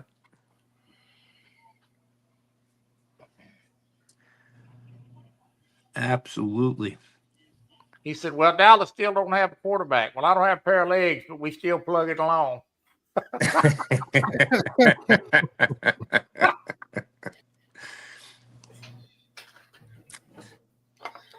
Absolutely. So, all right, Troy, I'm going to step down, buddy. Thanks for having me up. I appreciate you coming. It's been a long time since we got to set a spell to chew the fat. Heck yeah, well, let's not be strangers. Definitely, I'm in your shows all the time. If you know guys want me, I know you guys are asking for people to come up on Hog Leg Show, and I'll be happy to do that once I start live streaming a little more. I felt I haven't had much to offer. We want you to come up and fish. We can do that. We can make that happen. I want you to show me a flathead. Well, all I can do is try, man. All I can do is try. All right, fellas. Nice seeing everybody. Don't forget, if you're looking for Whisker Seeker, you're going to check out some Whisker Seeker. Yeah, check out the Whisker Seeker rods. Telling you can get a 10-footer for, I think it's after the discount code. It's what? I think it's $60 for a 10-foot rod. You can get a Hog Seeker for $50 at a regular thing. You can't beat it. So, yeah, they've been taking really good care of me. So, I have a feeling that I might have a rod coming in the May. That's what I was thinking too. So, but I figure I'd mention it anyways. My brother is going to want, because he's going to see he's probably going to see my long rod that he's going to be casting for me, because I'm not throwing my back out. I can assure you that. I am too delicate. You know what they do down here on the lakefront that we need to set you up with, Troy? They, What's when they that? go out there they do it for perch and they do it for coho and king salmon. They use what's called power lines, and they Mhm. charge CO2 tanks, aka fire extinguisher tanks, with CO2. And they got a big long pipe, and they shove a weight down there, and they shoot their lines out onto the lake. I seen them do it with that thing. Dan with Goober Time did that a couple times with his bait. Yeah, Yeah, we yeah, did. We did. I used to do that when I was a young man on the lakefront. We used to do that all the time. That's like old school, and then they still do it down here on the lakefront, and it's kind of cool to see. But I think we can strap one of them right to the side of your chair, Troy, and you'll be set ready to go. That's right. Did you see me going running around the campground with a rocket launcher on the chair? I think you'll end up shooting other people with it. Well, and then God forbid Troy forgets to put the brakes on and goes to fire it off, and you see him like in the cartoons, No kid. 20 feet backwards. There goes Troy. Hey, Mark, I Eric, do want to get some of those catfish floats that they got. those things are awesome. I caught many fish. Everything from channel cats to pike to my beloved flatheads on them. They work really well, especially the lighted ones. You can't beat them. They work phenomenally well. So And the code is what? MCH 15? MCC 15, Mark MCC. Catfish Crappie 15. Oh, there you go. That makes sense. MCC. There you go. 15. I'll have to get with you, Mark, on how you hook it up because I know you put an egg sinker on the bottom. I just don't know if you let the egg sinker hit the bottom and you let the bait out. All my catfish lines are terminated with a swivel snap, like a saltwater one, like a 60-pound, 100-pound one. And what I do is when I set those up is I put an egg sinker above the swivel snap with a bead before the swivel snap, and then the float goes above that, and then I just use regular leaders down underneath, short ones like 6-inch ones, and that works pretty good. I got an old school rig that I think I'm going to start using again this year. Last season, the river was so full of weeds it was almost impossible to find the flatheads. So it's a more complicated rig, and I hate having to tie them, but I don't think I'm going to have a choice this year. I'm going to have to do that. So your when I bait's start- actually off the bottom. the bait will be off the bottom and it'll be pinned to the bottom at the same time. They're called helicopter rigs, so just so you know. But I think I got a way to figure it out to work with my the way I have my lines terminated now. So I kind of been working on some ideas. So we'll get back into that. You know, I got my bait tank all set up. I just got to fill it, and I got to fill it with water, and then I got to fill it with fish. But like I said, I'm traveling the next couple of weeks, so it doesn't make sense for me to have flathead bait when I'm not going to be flathead fishing. I got to get another limit of salmon. I want to get like 2 limits of those big 10-inch bluegills out of Mendota. I want to do some big channel cat fishing out there. I'm not going to keep any of those, but I want to do that, and we'll see what happens. If I can sneak out before that, you know, May and June is good walleye time here where I fish. It'd be nice to get some of that. So I'm definitely going to do a lot of multi-species stuff this year. I mean, I love fishing for catfish. I love fishing for flathead, but I need a little more faster action. And in my waters, flathead fishing ain't it. Channel cat fishing, you can get on a really good day, but you know, a 4-fish day in like 5 hours is nothing. It's not what I'm doing. We put 15 cohos in the boat in under 3 hours. So that was wow. That was That's fun. awesome. And we lost 11. That's how busy we were on that boat. Were you guys using spoons? I'm sorry? Were you using spoons? No, we were using Brad's thin fins on the planer boards, and then on Dipsies we were using flasher flies, which is like a big bent piece of aluminum that swings back and forth in the water with just a treble hook wrapped in tinsel. That's what a fly is. 18 inches back from that, and then we used flasher flies on 2 downriggers. We had 2 You guys were sets- using Dipsy divers? Yeah, we were using Dipsies. We had 9 lines out, so it was pandemonium. We tripled up one time, and it was all we could do from pushing somebody out of the boat because we were just running around there. It was pretty crazy. It was fun. So yeah, I'm hooked on that big water Lake Michigan fishing. It's crazy. And the Kings are going to be coming into Big Coho. I hope to get out for them here if if I can get enough gear together. I think I got the rod holders. I could just fish for them with dipsies because you can run a dipsy 80 feet down, which is how deep, 80, 100 feet down. I just need to make sure that the rods I have aren't too stiff, because that's a big problem too. Because that's how come we were losing a lot of fish. We had a lot of, medium heavies rather than mediums and medium lights out. So Yeah. Live and learn. That's the only way to do it. So. I tell you what I've been doing lately, and I've been having a blast. I've only gone fishing a few times this year, but I went with Dan a couple times, and we've been doing trolling for crappie. Mhm. And we'll have a couple planer boards out and trolling the little micro crankbaits and trolling some of Lyle's jigs. Wow. And, That's my kind of fishing right there. oh my! I was doing that just last week. I fished 4 brush piles. I went to Pierce Lake and Rock Cut State Park. I had planned to go live, but there was like zero signal there. I was surprised how bad it was. Usually I get a decent signal there because I've streamed from there before, but there was nothing. Fished 4 brush piles, nothing. I threw everything at them, including live minnows. That's a pretty challenging lake. It's pretty high pressured.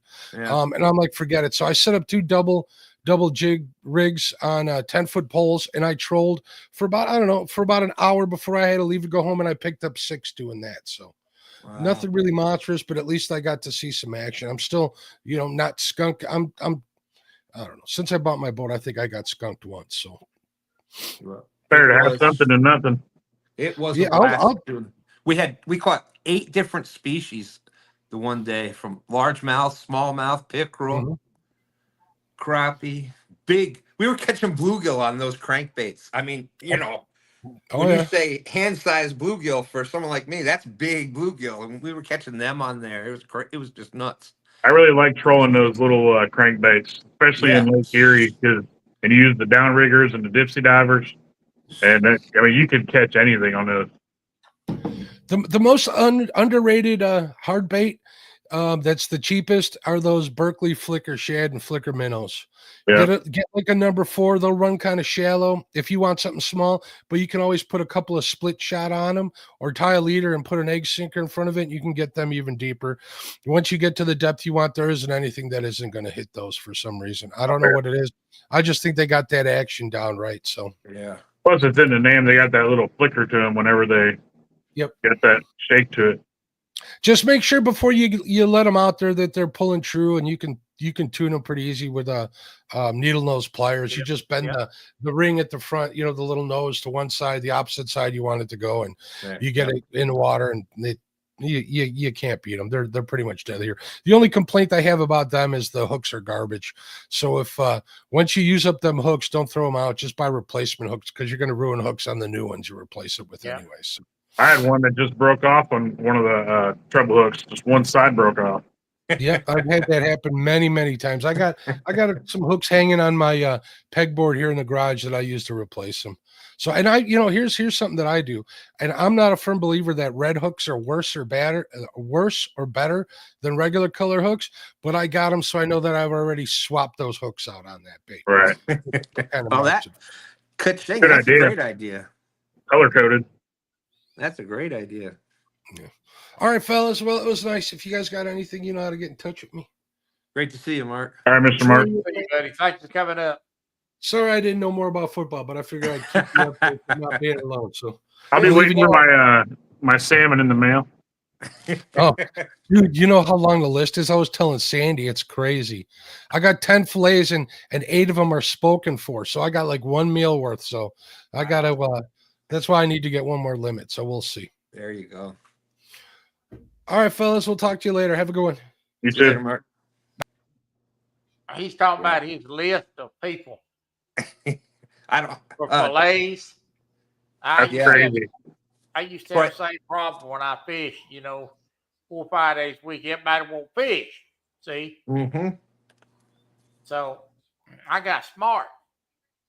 I went out and bought them on zip codes one Christmas. Told them to catch their own damn fish. I'll only ask for fish when I can't get the fish that I'm after, like salmon, stuff like that. I had a buddy last year send me some Alaskan king salmon. Woo-wee. And yeah, that didn't last long, but It was really good. It was fresh. I mean, can't beat it. Yeah, I like to eat fish. You know, I miss fishing. I used to go about 4 days a week.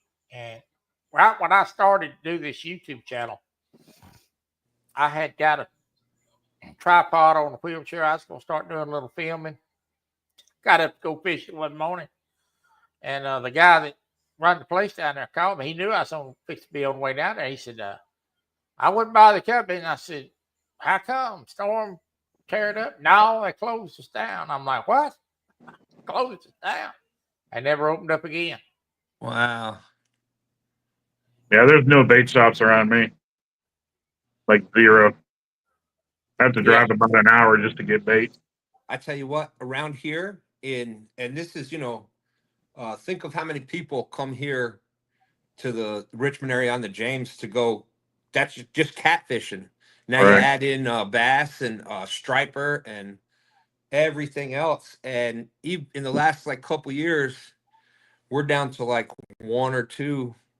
Like there used to be bait shops 5, 6, 7 around here, and it's down to, like I said, we got one that's not too far from here.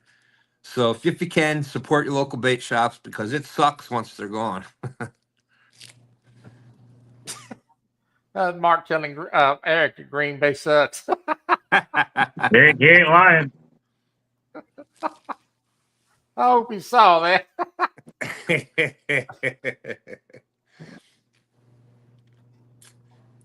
Yep. Since they haven't done much since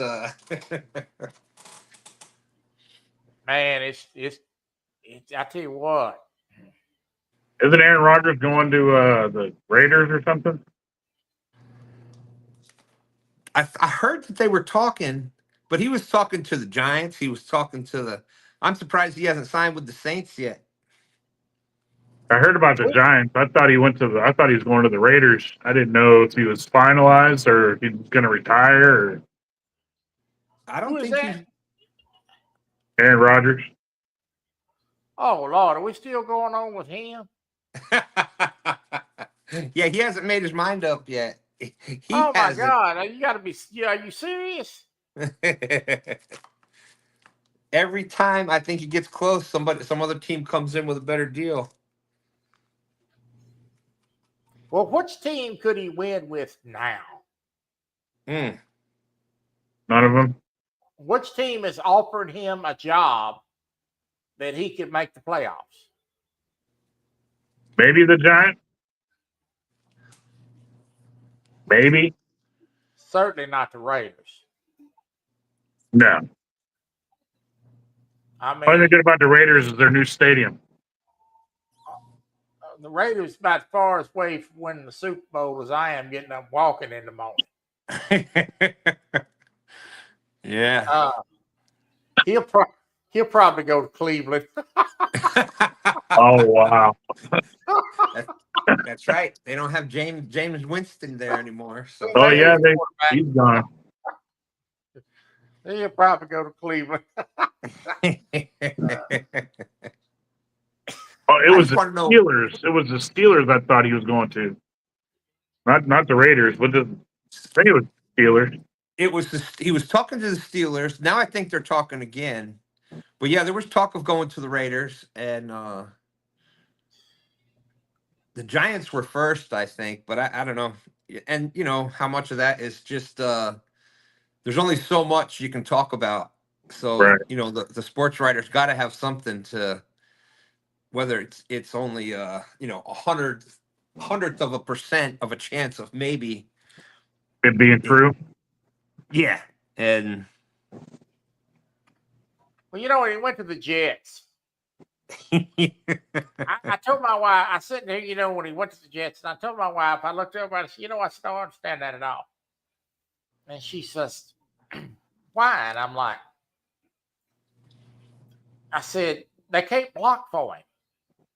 Yeah. I said, he's not very fleet of foot.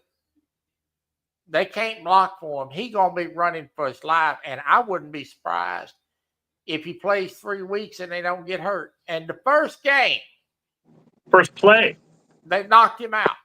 And I looked at my wife and I said, see, I told you they can't block point.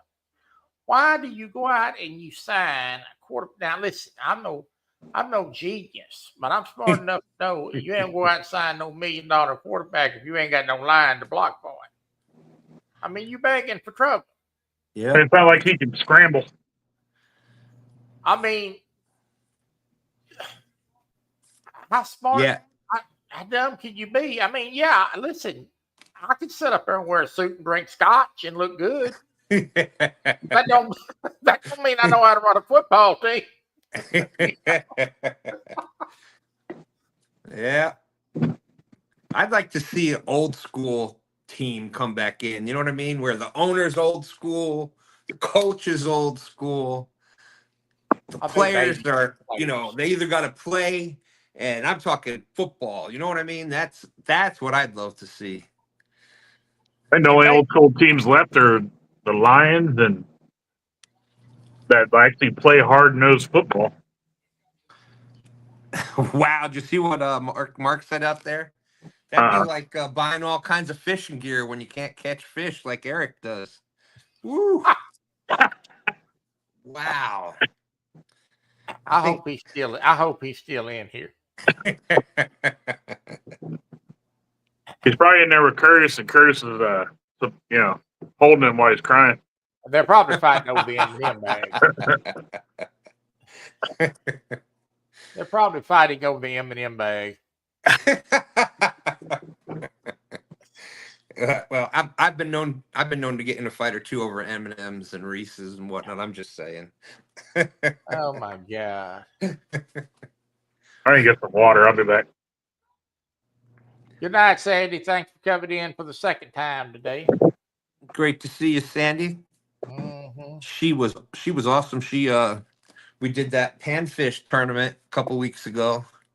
She donated a gift card for the winner there, $50 gift card, I think it was. So she's awesome. Big shout out to her. Oh yeah, I enjoy her. She's a lot of fun. A lot of fun. Oh, chips and dip. Heck yeah. That's what's wrong with him. He had to get up and go eat. That's like hog leg. We be sitting in there playing games, and he says, "I'll be right back." I told Stan, I said, "He's going to the kitchen." He's going to the kitchen. We'll be back in a little while. Oh Lord! It's either the kitchen or one other spot. And you know what I'm talking about. With hog leg, it's mostly the kitchen. Now, I can tell you from being in there playing games with him all night, Melissa has got the hallway from the kitchen to the back room back here, wore out fetching hog leg coffee and cookies. That boy's got it made. I tell you what. He got it made in the shade. I seen there she's talking about getting up and make some cookies. Long ago. Did she say what kind of cookies? Probably chocolate chip. That's what hog leg likes, chocolate chip. He says, I like chocolate chip. I like them all. Chocolate chip. Me too. That's why I'm so fat. Oatmeal I get up every raisin. morning with good intentions of getting back on a diet, and it don't happen. Well, I'm glad I'm not alone. I mean, I wish it would happen for you, Troy, but I'm glad I'm not alone. Oh man. It just gets and you know what? The older you get, the harder it is to do that. I'm losing the battle of the bugs, Stan. I've been eating eggs and chicken every day. Eggs and chicken. There you go. Nothing but chicken. Eggs and chicken. I make it like different ways, like a burrito, stuff like that. Man, I just like to eat. I lost like 20 pounds. Awesome job. Yeah, chicken. That's if you're not going to do anything, one of the other, crazy diet stuff. Chicken is one of the, chicken breast, one of the best meats you can put in as far as just watching what you're eating. Pound for pound. Even chicken's getting expensive. Oh my goodness, dude. You ain't lying. Ridiculous. It's so expensive. People aren't even buying to use for bait anymore.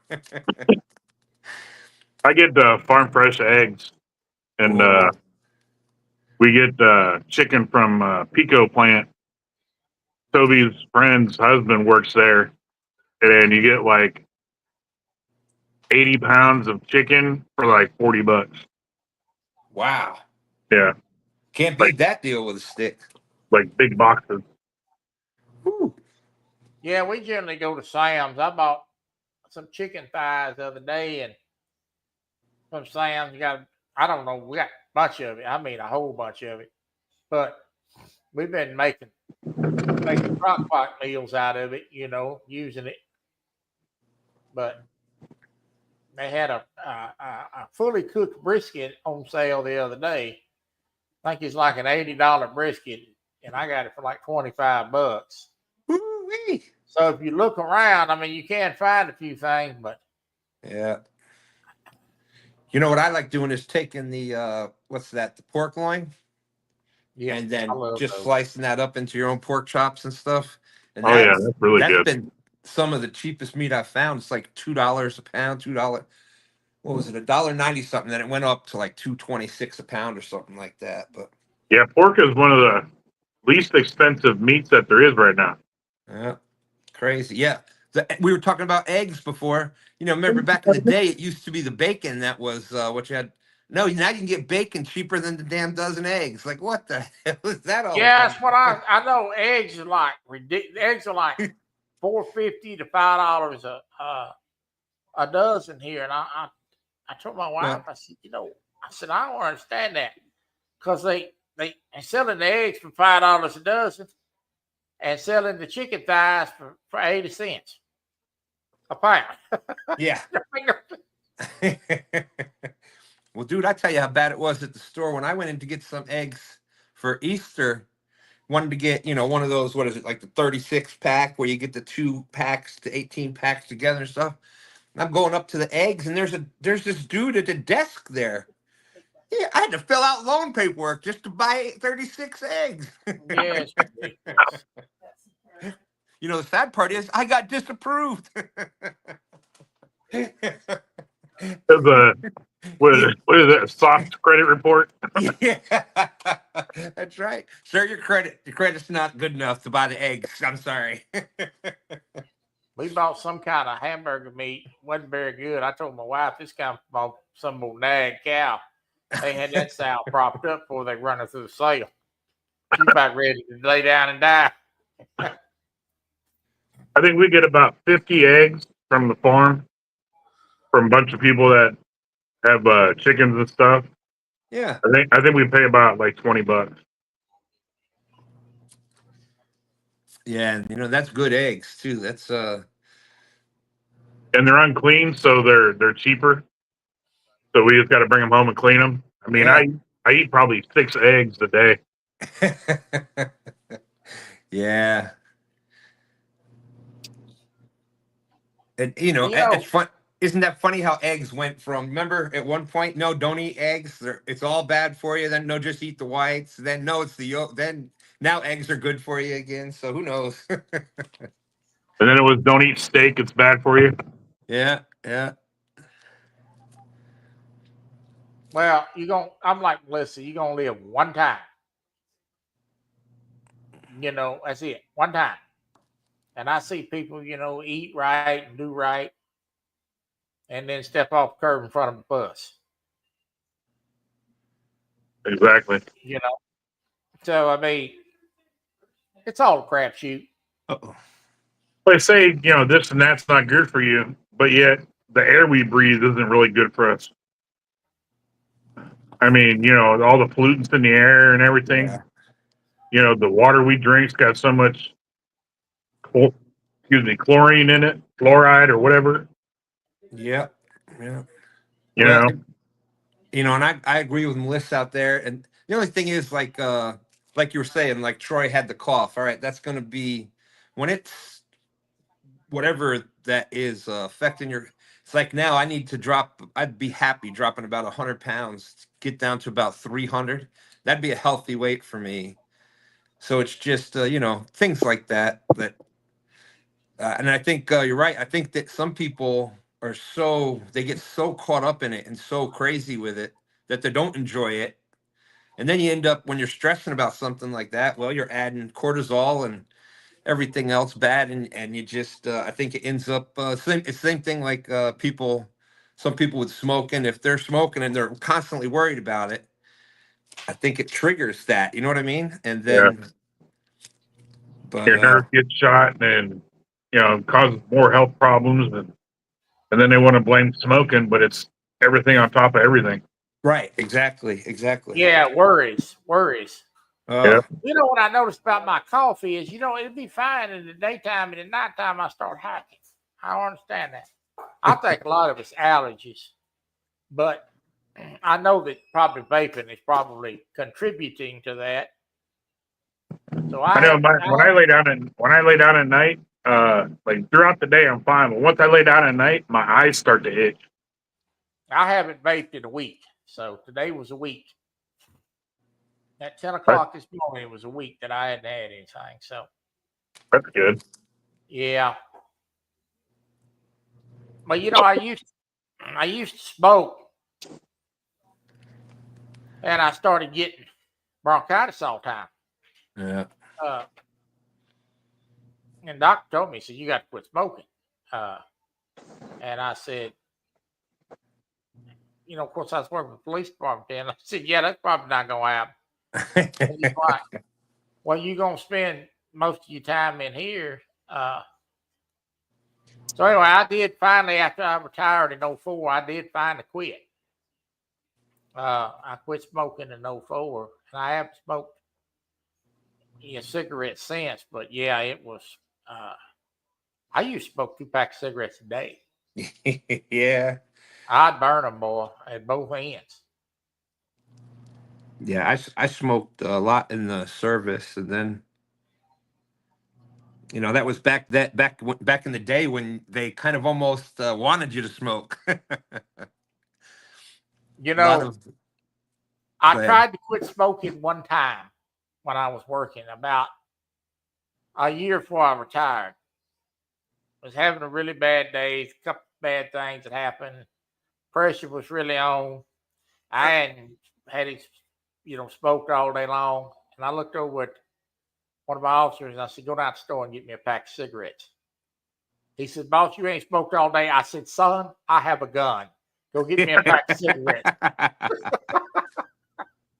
Don't make this harder than it should be. Yeah, that's the way I said it. Melissa said out there, now as for me, I just light another smoke. Yeah. Well, that's my wife. I need to lose some weight too. I'm too fat myself. I lost a lot of weight because surgery helps with that too. Mine goes up and down. I lose, I gain. I lose, I gain. And I've been down for about a year. So I haven't done anything for almost a year, and that's helped out a lot. Yeah, that's it was up and down, but it's mainly been down. And how are you doing with coming back from all that? I'm doing good. I'll be I got 3 months left or whatever, but I'm back to doing most of my usual stuff. There you go. I still wake up in the morning hurting. I got to wake up, put an ice pack on my back, but other than that, I don't think that's it. I'm of the opinion, because I've tried all kinds of crap since my accident, and I think once you get it, you're gonna have it. It's just a matter of what intensity that you have that pain at. You know what I mean? Yeah. Well, it's a lot more than usual, because I have chronic pain from my other surgeries, but this one basically blows the other ones out of the water. Wow. I have a scar on my back that goes from the middle of my back down into my tailbone. So, Well, yeah. I know that Stan understands too that when you have physical issues and you can't really exercise, it's hard to control your weight. Oh yeah, absolutely. It's just all you almost have to starve it off. Yeah. Yeah, it's It's the, tough.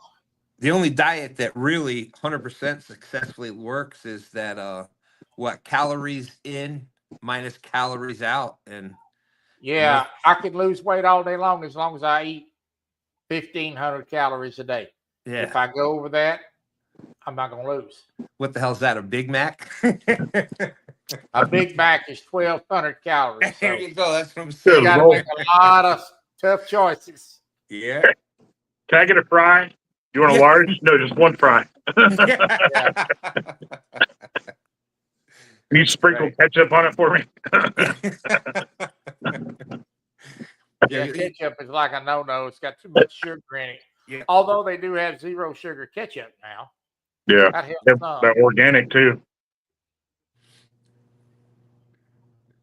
Yeah, and then you ever notice that how come it is the stuff that is supposed to be the best for you is the most expensive, bad tasting crap that you'll ever buy, but this is supposed to be the best thing for you. I'm like, what? You can But buy don't hamburger helper all day for $1.50 a box. That's right. That's right. You know, that's why poor people are fat. That's very true, though. That is very true. Yeah. That's statistically proven. I mean, ramen noodles is one of the worst things you can eat and one of the cheapest things you can buy. Yeah. Yeah.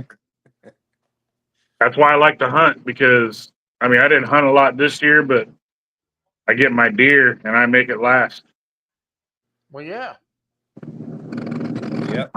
I mean, I donated a lot more than I usually did this year, but I mean, I can get out. I was able to get out and hunt, once in a while. It was harder for me to get the deer. Shooting it was no problem with my bow, but getting the deer, that's what put me down for a couple of days. Wow. Yeah. Even today, like if I do something strenuous, I'll still be down for a couple of days. Yeah. Yeah, and that's that's the choices you end up making. It's like, okay, I can do this one time, but you know that you do it and you're going to be, it's like you balance it out. Okay, is it worth the day or two that I'm not going to be able to move or go do anything Yeah. to do that one thing? Yeah. That's why I was really contemplating on not going to the gathering this year, but I need to get out and do stuff, and I just decided I'm just going to do it. But and then you know what? There's always, you think about it, and there's always people worse off than we are. So look at Oh, yeah. we're sitting here talking with our friends. I mean, when you're younger, you'd never think this, right? Like it was never thought of anything like this. But here we are sitting here talking with our friends. I should have stuck with talking about our friends. That's more like it, right? Why is Eric back in here? Yo!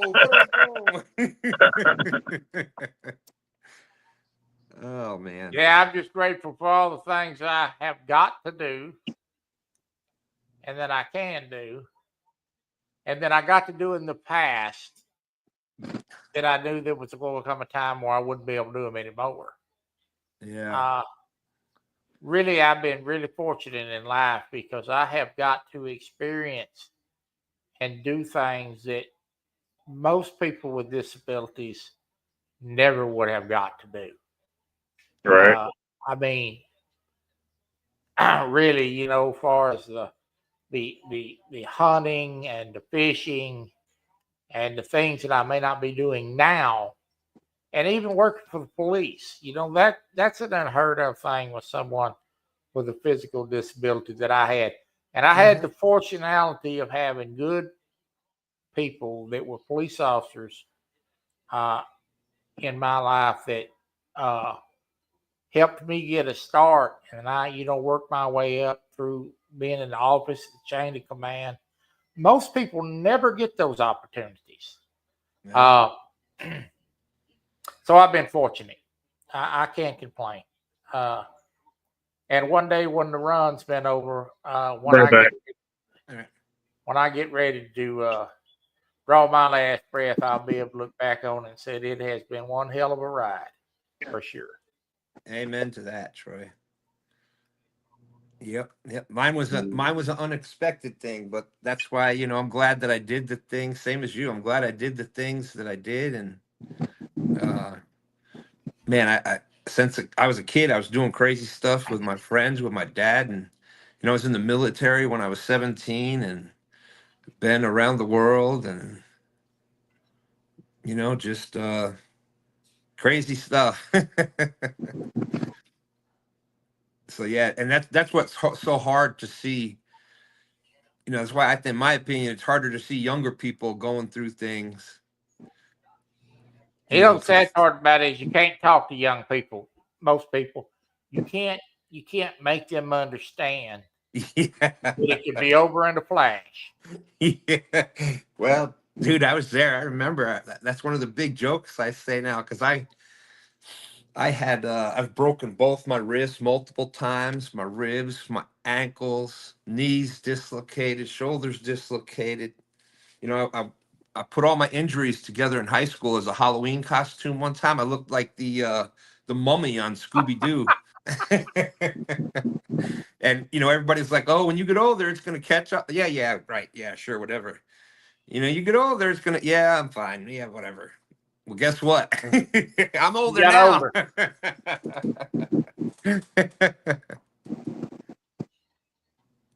Yeah, young people, you are not indestructible.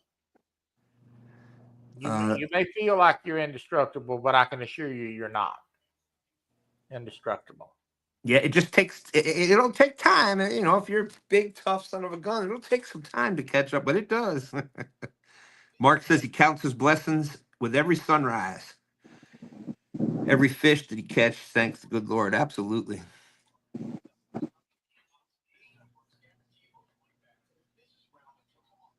Amen, Melissa said. Yeah, that's so if you are putting stuff off out there and you can do it, because you never know. You better do it. That's right. In my case, I was the day before my accident. My accident happened in 2009. The day before the accident, I was playing full court basketball. I played full court basketball after I got out of work. I was working out 5-6 days a week, lifting weights, jogging, and went to work for a month in inventory at the restaurant and worked like a 16-hour day, and bam, got hit on the way home by the drunk driver and fractured 3 vertebrae and yada, yada, yada. So went from that to hardly being able to walk the next day. So you never know. I cannot tell you how many people that I have seen be affected by drinking and driving. Yeah. Over the 15 years that I worked for the police. It is a bad thing to be doing. Thank you, Melissa. Thank you. Yes, she said you was meant to be here, Stan. Well, I hope so. That's and I had a big van, so I think that I was put in between. I was hit by a big old Jeep with the rolled steel bumper in the front and everything. The kid in front of me was in like a little 3-door hatchback kind of little Hyundai type deal. This Jeep would have rolled right over top of him. So, that's why I was there, I guess, to stop it. And who knows, but.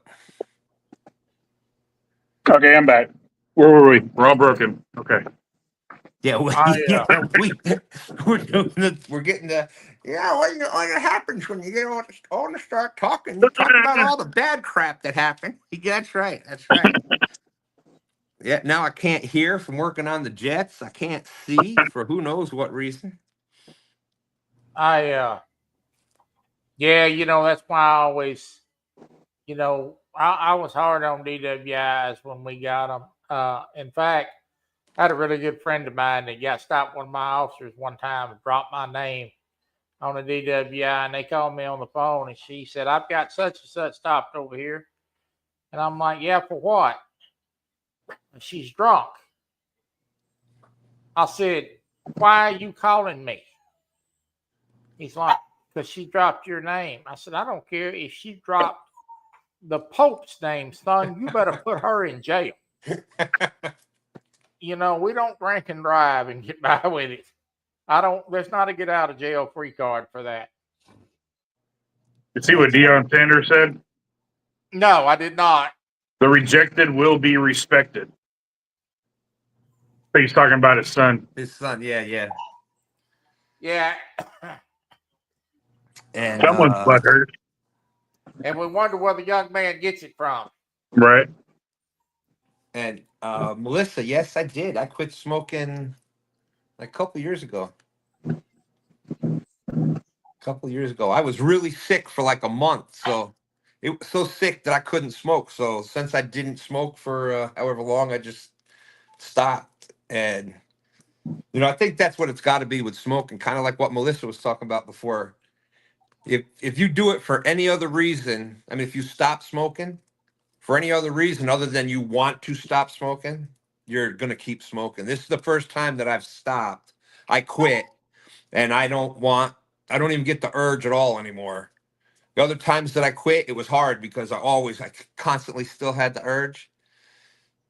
This time, it really was affecting my breathing and waking up with that, all that, you know, garbage going on. And That is one of the easiest ways to quit smoking is when you get sick, because then when you're not getting sick anymore, you really don't crave it. yeah, But then you see it how bad of a habit it turned into because you don't crave it, but you do it. yeah, yeah, it's nuts. It's nuts. Oh no! Well, oh, Lord have mercy. Well, there goes a good wide receiver.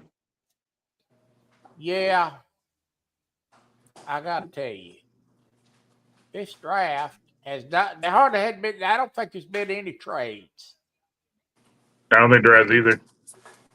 That's probably going to start tomorrow. Now, Deion Sanders and his son are fixing to talk him right out of getting to play football.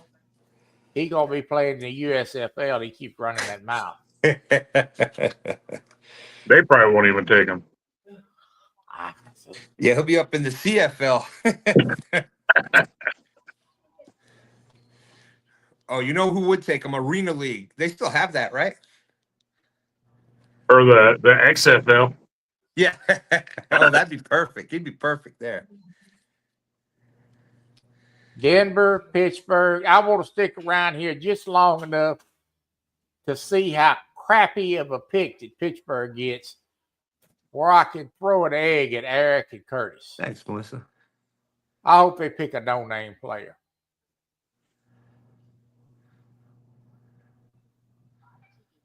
Tampa could be good. I mean, That's Uncle Lou's team. those the guinea eggs. Understand?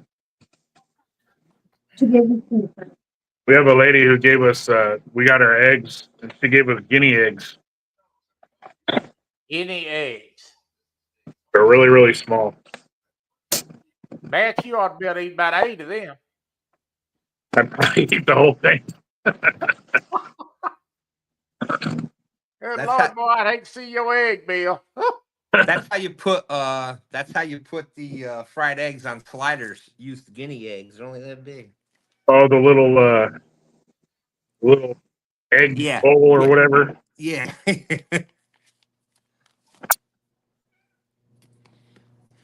Well, those are. She gave us those for free.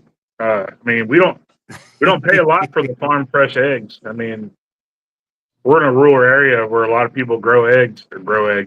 They have chickens that lay eggs, so they're constantly selling them. Yeah, ain't nothing rural about where I live out here. The squirrels pay taxes.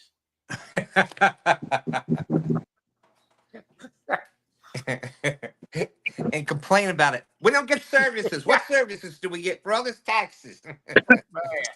It costs to live here. I'm telling you, it really does. Yeah, I had to move out of the city. I couldn't take the city anymore. Well, don't come to Dallas Fort Worth. I've been there. It's- And my wife is not country. She ain't going to no country. She ain't gonna do it. In fact, when we first started dating, and we started talking about, advancing the relationship and moving in together, and first one thing ever, I knew she wasn't gonna live in no country. And we started talking about, she said, I don't know if I could live down here with all these animals. I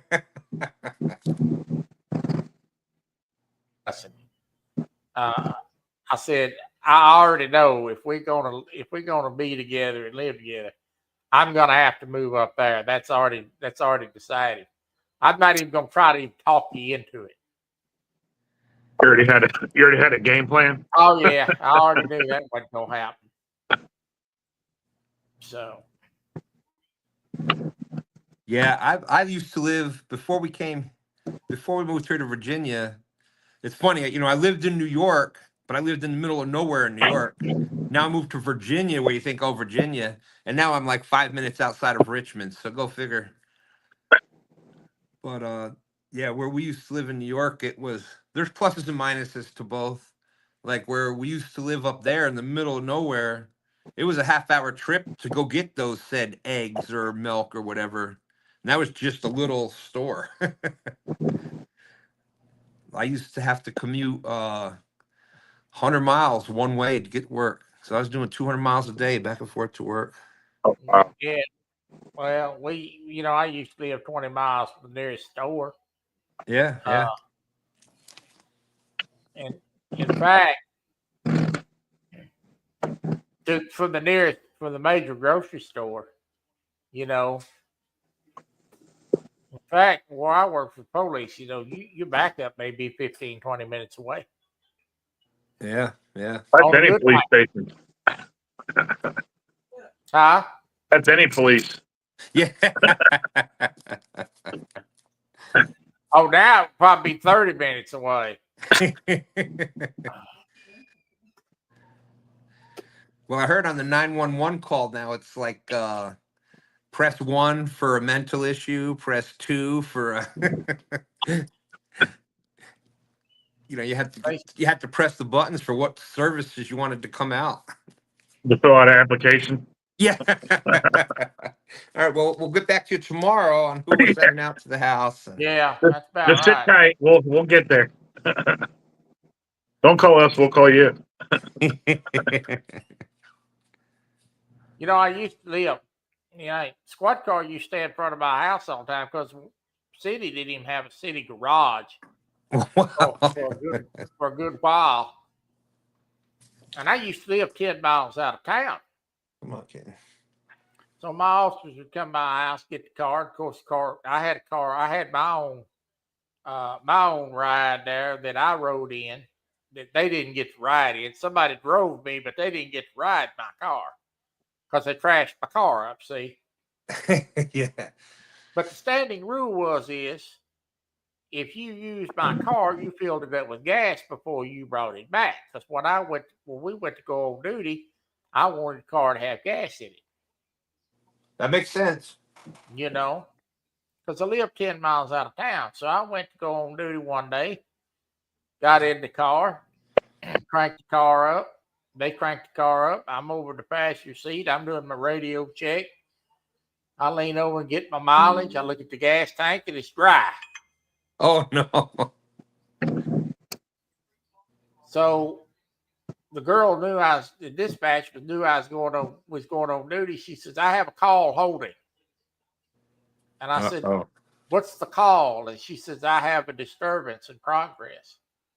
Oh, no. I said, well, I'm going to be en route. I called her on the phone. I said, I may run out of gas before I get there. We pulled up in people's yard and the car died. Oh, my goodness. Oh, my God. Gas in people's yard. So I had to call the tow truck, go get me some fuel, get me out of these people's yard. after I then went over to their house, over disturbance, and I called that kid on the phone. I said, "Where are you?" He said, "Well, I'm about halfway home." I said, "Would you like to continue to keep your job?" He's like, "Yes, sir." I said, "You turn around and you come back here right now." He's like, "What did I do?" I said, "My car ain't got no gas." And I said, "If Got no that tow gas truck in it. don't get here before your butt does, son, you better be up there getting me some gas in a paper cup to get me off the side of this road." I made him come back down there and bring me some gas. And I told him, I said, "Let me tell you something." I said, "I've told y'all 100 times. I said, about leaving my car out of gas." I said, "Now we had a disturbance call. And what kind of fool you think I'm going to look like if these people's over here killing each other and I can't get over here to this call?" I said, "Next time y'all bring me my car back without no gas in it, it's going to be 6 months on the midnight shift. Nobody left my car on dry anymore." That joker could be almost half full and they still fill it up. Hey, gas coming out the gas can. Gas cat. Yeah, Sure did. that's funny. Sure did. Pittsburgh's draft is in. Aaron Rodgers has visited the facility. Shocking. I hope That's that one the comedian, the little guy comedian, Brad Williams. Yeah. Let's see what kind of pick these jokers gonna get.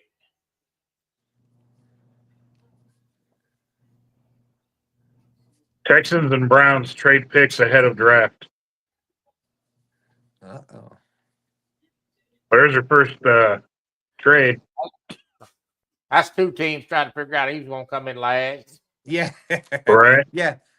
What is the statistic on that? Does anybody know? There is the last time that a first round well, especially the top pick in the draft, quarterback, when they've actually been successful.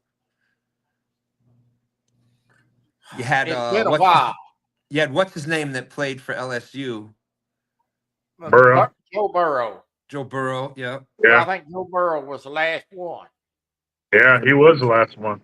And they took a defensive tackle. Who? You want to talk about the Cowboys taking a second-year All-Pro guard, and y'all took a tackle, and you laughing at me? Ah!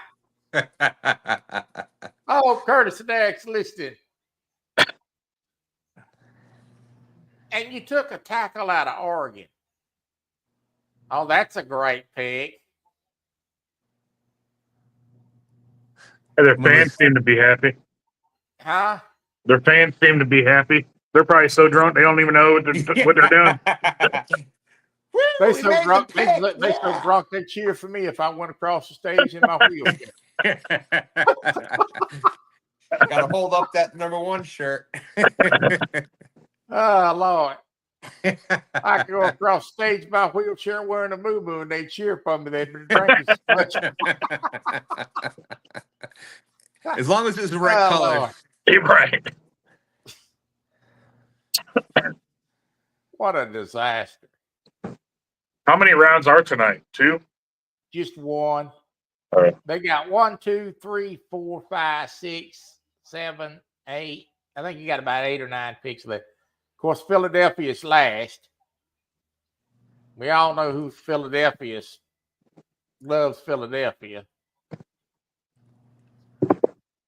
There's a couple. That's Brian B. Hosting's team. Brian B. Hostin.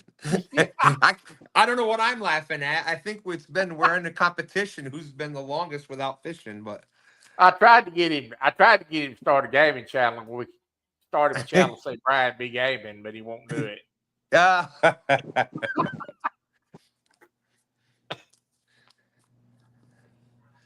I tell you what, though, Brian's a good dude. Yeah, he's a really good dude. Well, I have to spread the love. I have to spread the love around. Everybody knows I love to watch the bait shop. So when Brian and them's doing a tournament, I always watch on Brian's channel. And I got to go in stands on Friday night. Yeah, yeah.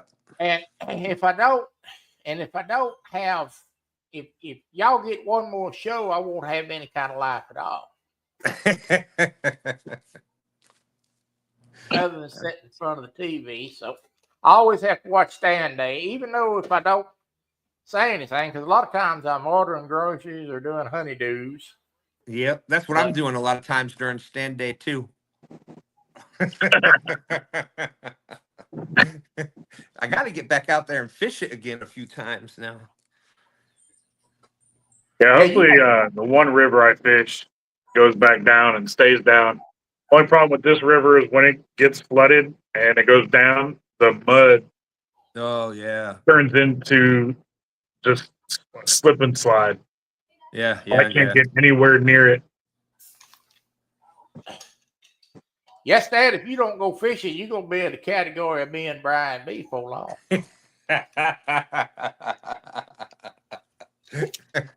Well, maybe we're working on something. So was you here earlier when I said I had a nice surprise in the mail? No, I missed that. I was up on I thought there was the crew the other day, Lisa Burrito catfishing lady. All right. Talking about my brother, you know, he's had some changes in his life. He's coming up here to go fishing a little bit more often. I was talking about me and him is going to start doing a little bank fishing. And John Cyclone sent me a brand new Ancient Mariner spinning reel. Oh, wow. There you go. I got this thing in the mail and I'm like, my wife said, "Did you order something?" I'm like, "No." She said, "Well, it's got your name on it."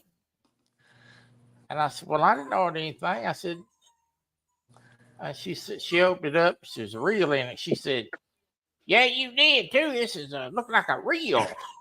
How much did you pay for this thing? Yeah. And I said, "I didn't order that." And I said, "Open that thing. Let me look at it." And I looked at that thing, and that's reel that John showed me online. I said, "I bet you John sent me that." Yeah. I didn't know Well, Ancient Mariner had spinning reels. Yeah. Yeah. So I tracked him down, thanked him, you know, and I was thanking him. He said, "Yeah, well, that's not the end of it. Be looking for something else coming." So ain't no telling what else is coming. So yeah, you never know with John, that's for sure. We're going to start trying to bank fish a little bit. My brother, you know, he bought that boat, and of course, the wife and the kids wanted a fancier boat. They wanted a pleasure boat. Mm-hmm. And he's talking about, "I don't think I'm going to keep this pleasure boat if they think I'm going to sell it, because it's really not what I wanted to begin with. I wanted a fishing boat. This ain't a fishing boat." Right. And I said, "Well, sell it." He said, "Well, we was talking about getting you on it. Would you mind if I sold it?" And I said, "No." I said, "Have you seen how fat I am?" And he started laughing. I said, "Now, you trying to get me on that boat, you're going to end up hurting me and killing yourself." I said, "Let's be smart about this. Someone's going to be going swimming. Somebody's going to end up either a broke leg or a broke neck. So let's be smart about this. Why don't you come up here and we'll go sit under the shade tree and bank fish?" You know, that's the smart thing to do. Absolutely. So that's what we're planning on doing this summer, doing a little bank fishing stuff. That should be a blast. What river is over there on over in that area, Fort Worth? Well, the Trinity River, but you can't go down there without getting shot. Wow. Oh my goodness. So I won't be doing that. What about that bayou? Isn't there a bayou somewhere? Dude, I live a half a mile from the same lake that El Gato fishes on. Oh, really? Yeah, this great catfish lake. I just don't have a place to fish that I can go to by myself. Yeah. My wife goes with me every now and then, but in the wintertime, I'm not going to go down there and freeze. But she's got to work during the week. But he's going to start coming up here. Yeah, this is a great lake that I live on. It's a great fishing lake. It's just they closed that place down there, and they don't have it in wheelchair dock. They've got one. It's about 25 minutes from my house that I've been to. But, I can come down there and just throw you in the bed of my truck and just take you wherever you want to. You won't be throwing me anywhere. No. Troy tries not to leave the ground no more than he has to. I find that to be a good rule of thumb myself, Troy. Yeah, when you fall, it hurts way too much trying to get up. Sure enough. Oh yeah. Dude, I was just laughing at that with my wife today. Like, I was at we'd go hiking and stuff, and I'd jump off rock, all that kind of stuff. Now I was going to step off the curb, and you would have thought I'm like I'm doing the cross sign. Made it, yes.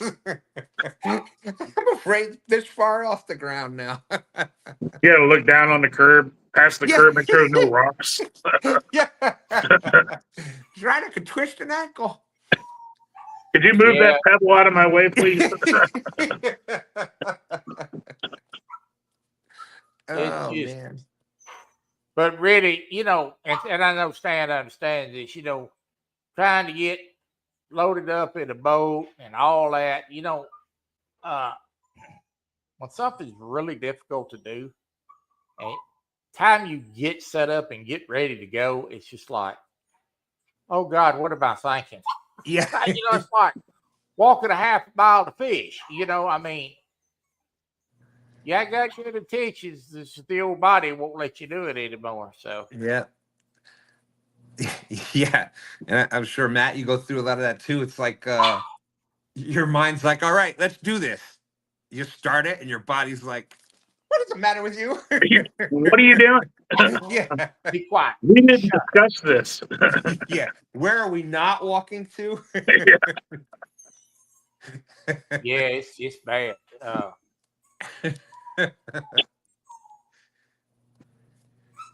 Well, they were supposed to put the docks in down here. The city was supposed to, when they closed everything down, was supposed to build some parks and put some fishing docks in. They're supposed to be wheelchair accessible. Now, it's been my experience that when they start talking about wheelchair accessible and the city pay for them, it never happens. Yeah. Or if it does happen, there's already 50 some people out on it that could walk all around wherever they wanted to go to, but they don't go on the dock. Yeah. That's the most accessible place. So, but if you go down here and fish on the dock they do have, which is supposed to be for the boats to come in and out, they quick to run you off from down there. Yeah, no fishing from the dock. Yeah, they see you down there, they run you off. But yet they won't run anybody able-bodied off fishing in the dock, not giving somebody with a disability an opportunity to fish. Yeah. But hopefully they're going to eventually, before I die, put them docks in. Yeah, they've been supposed.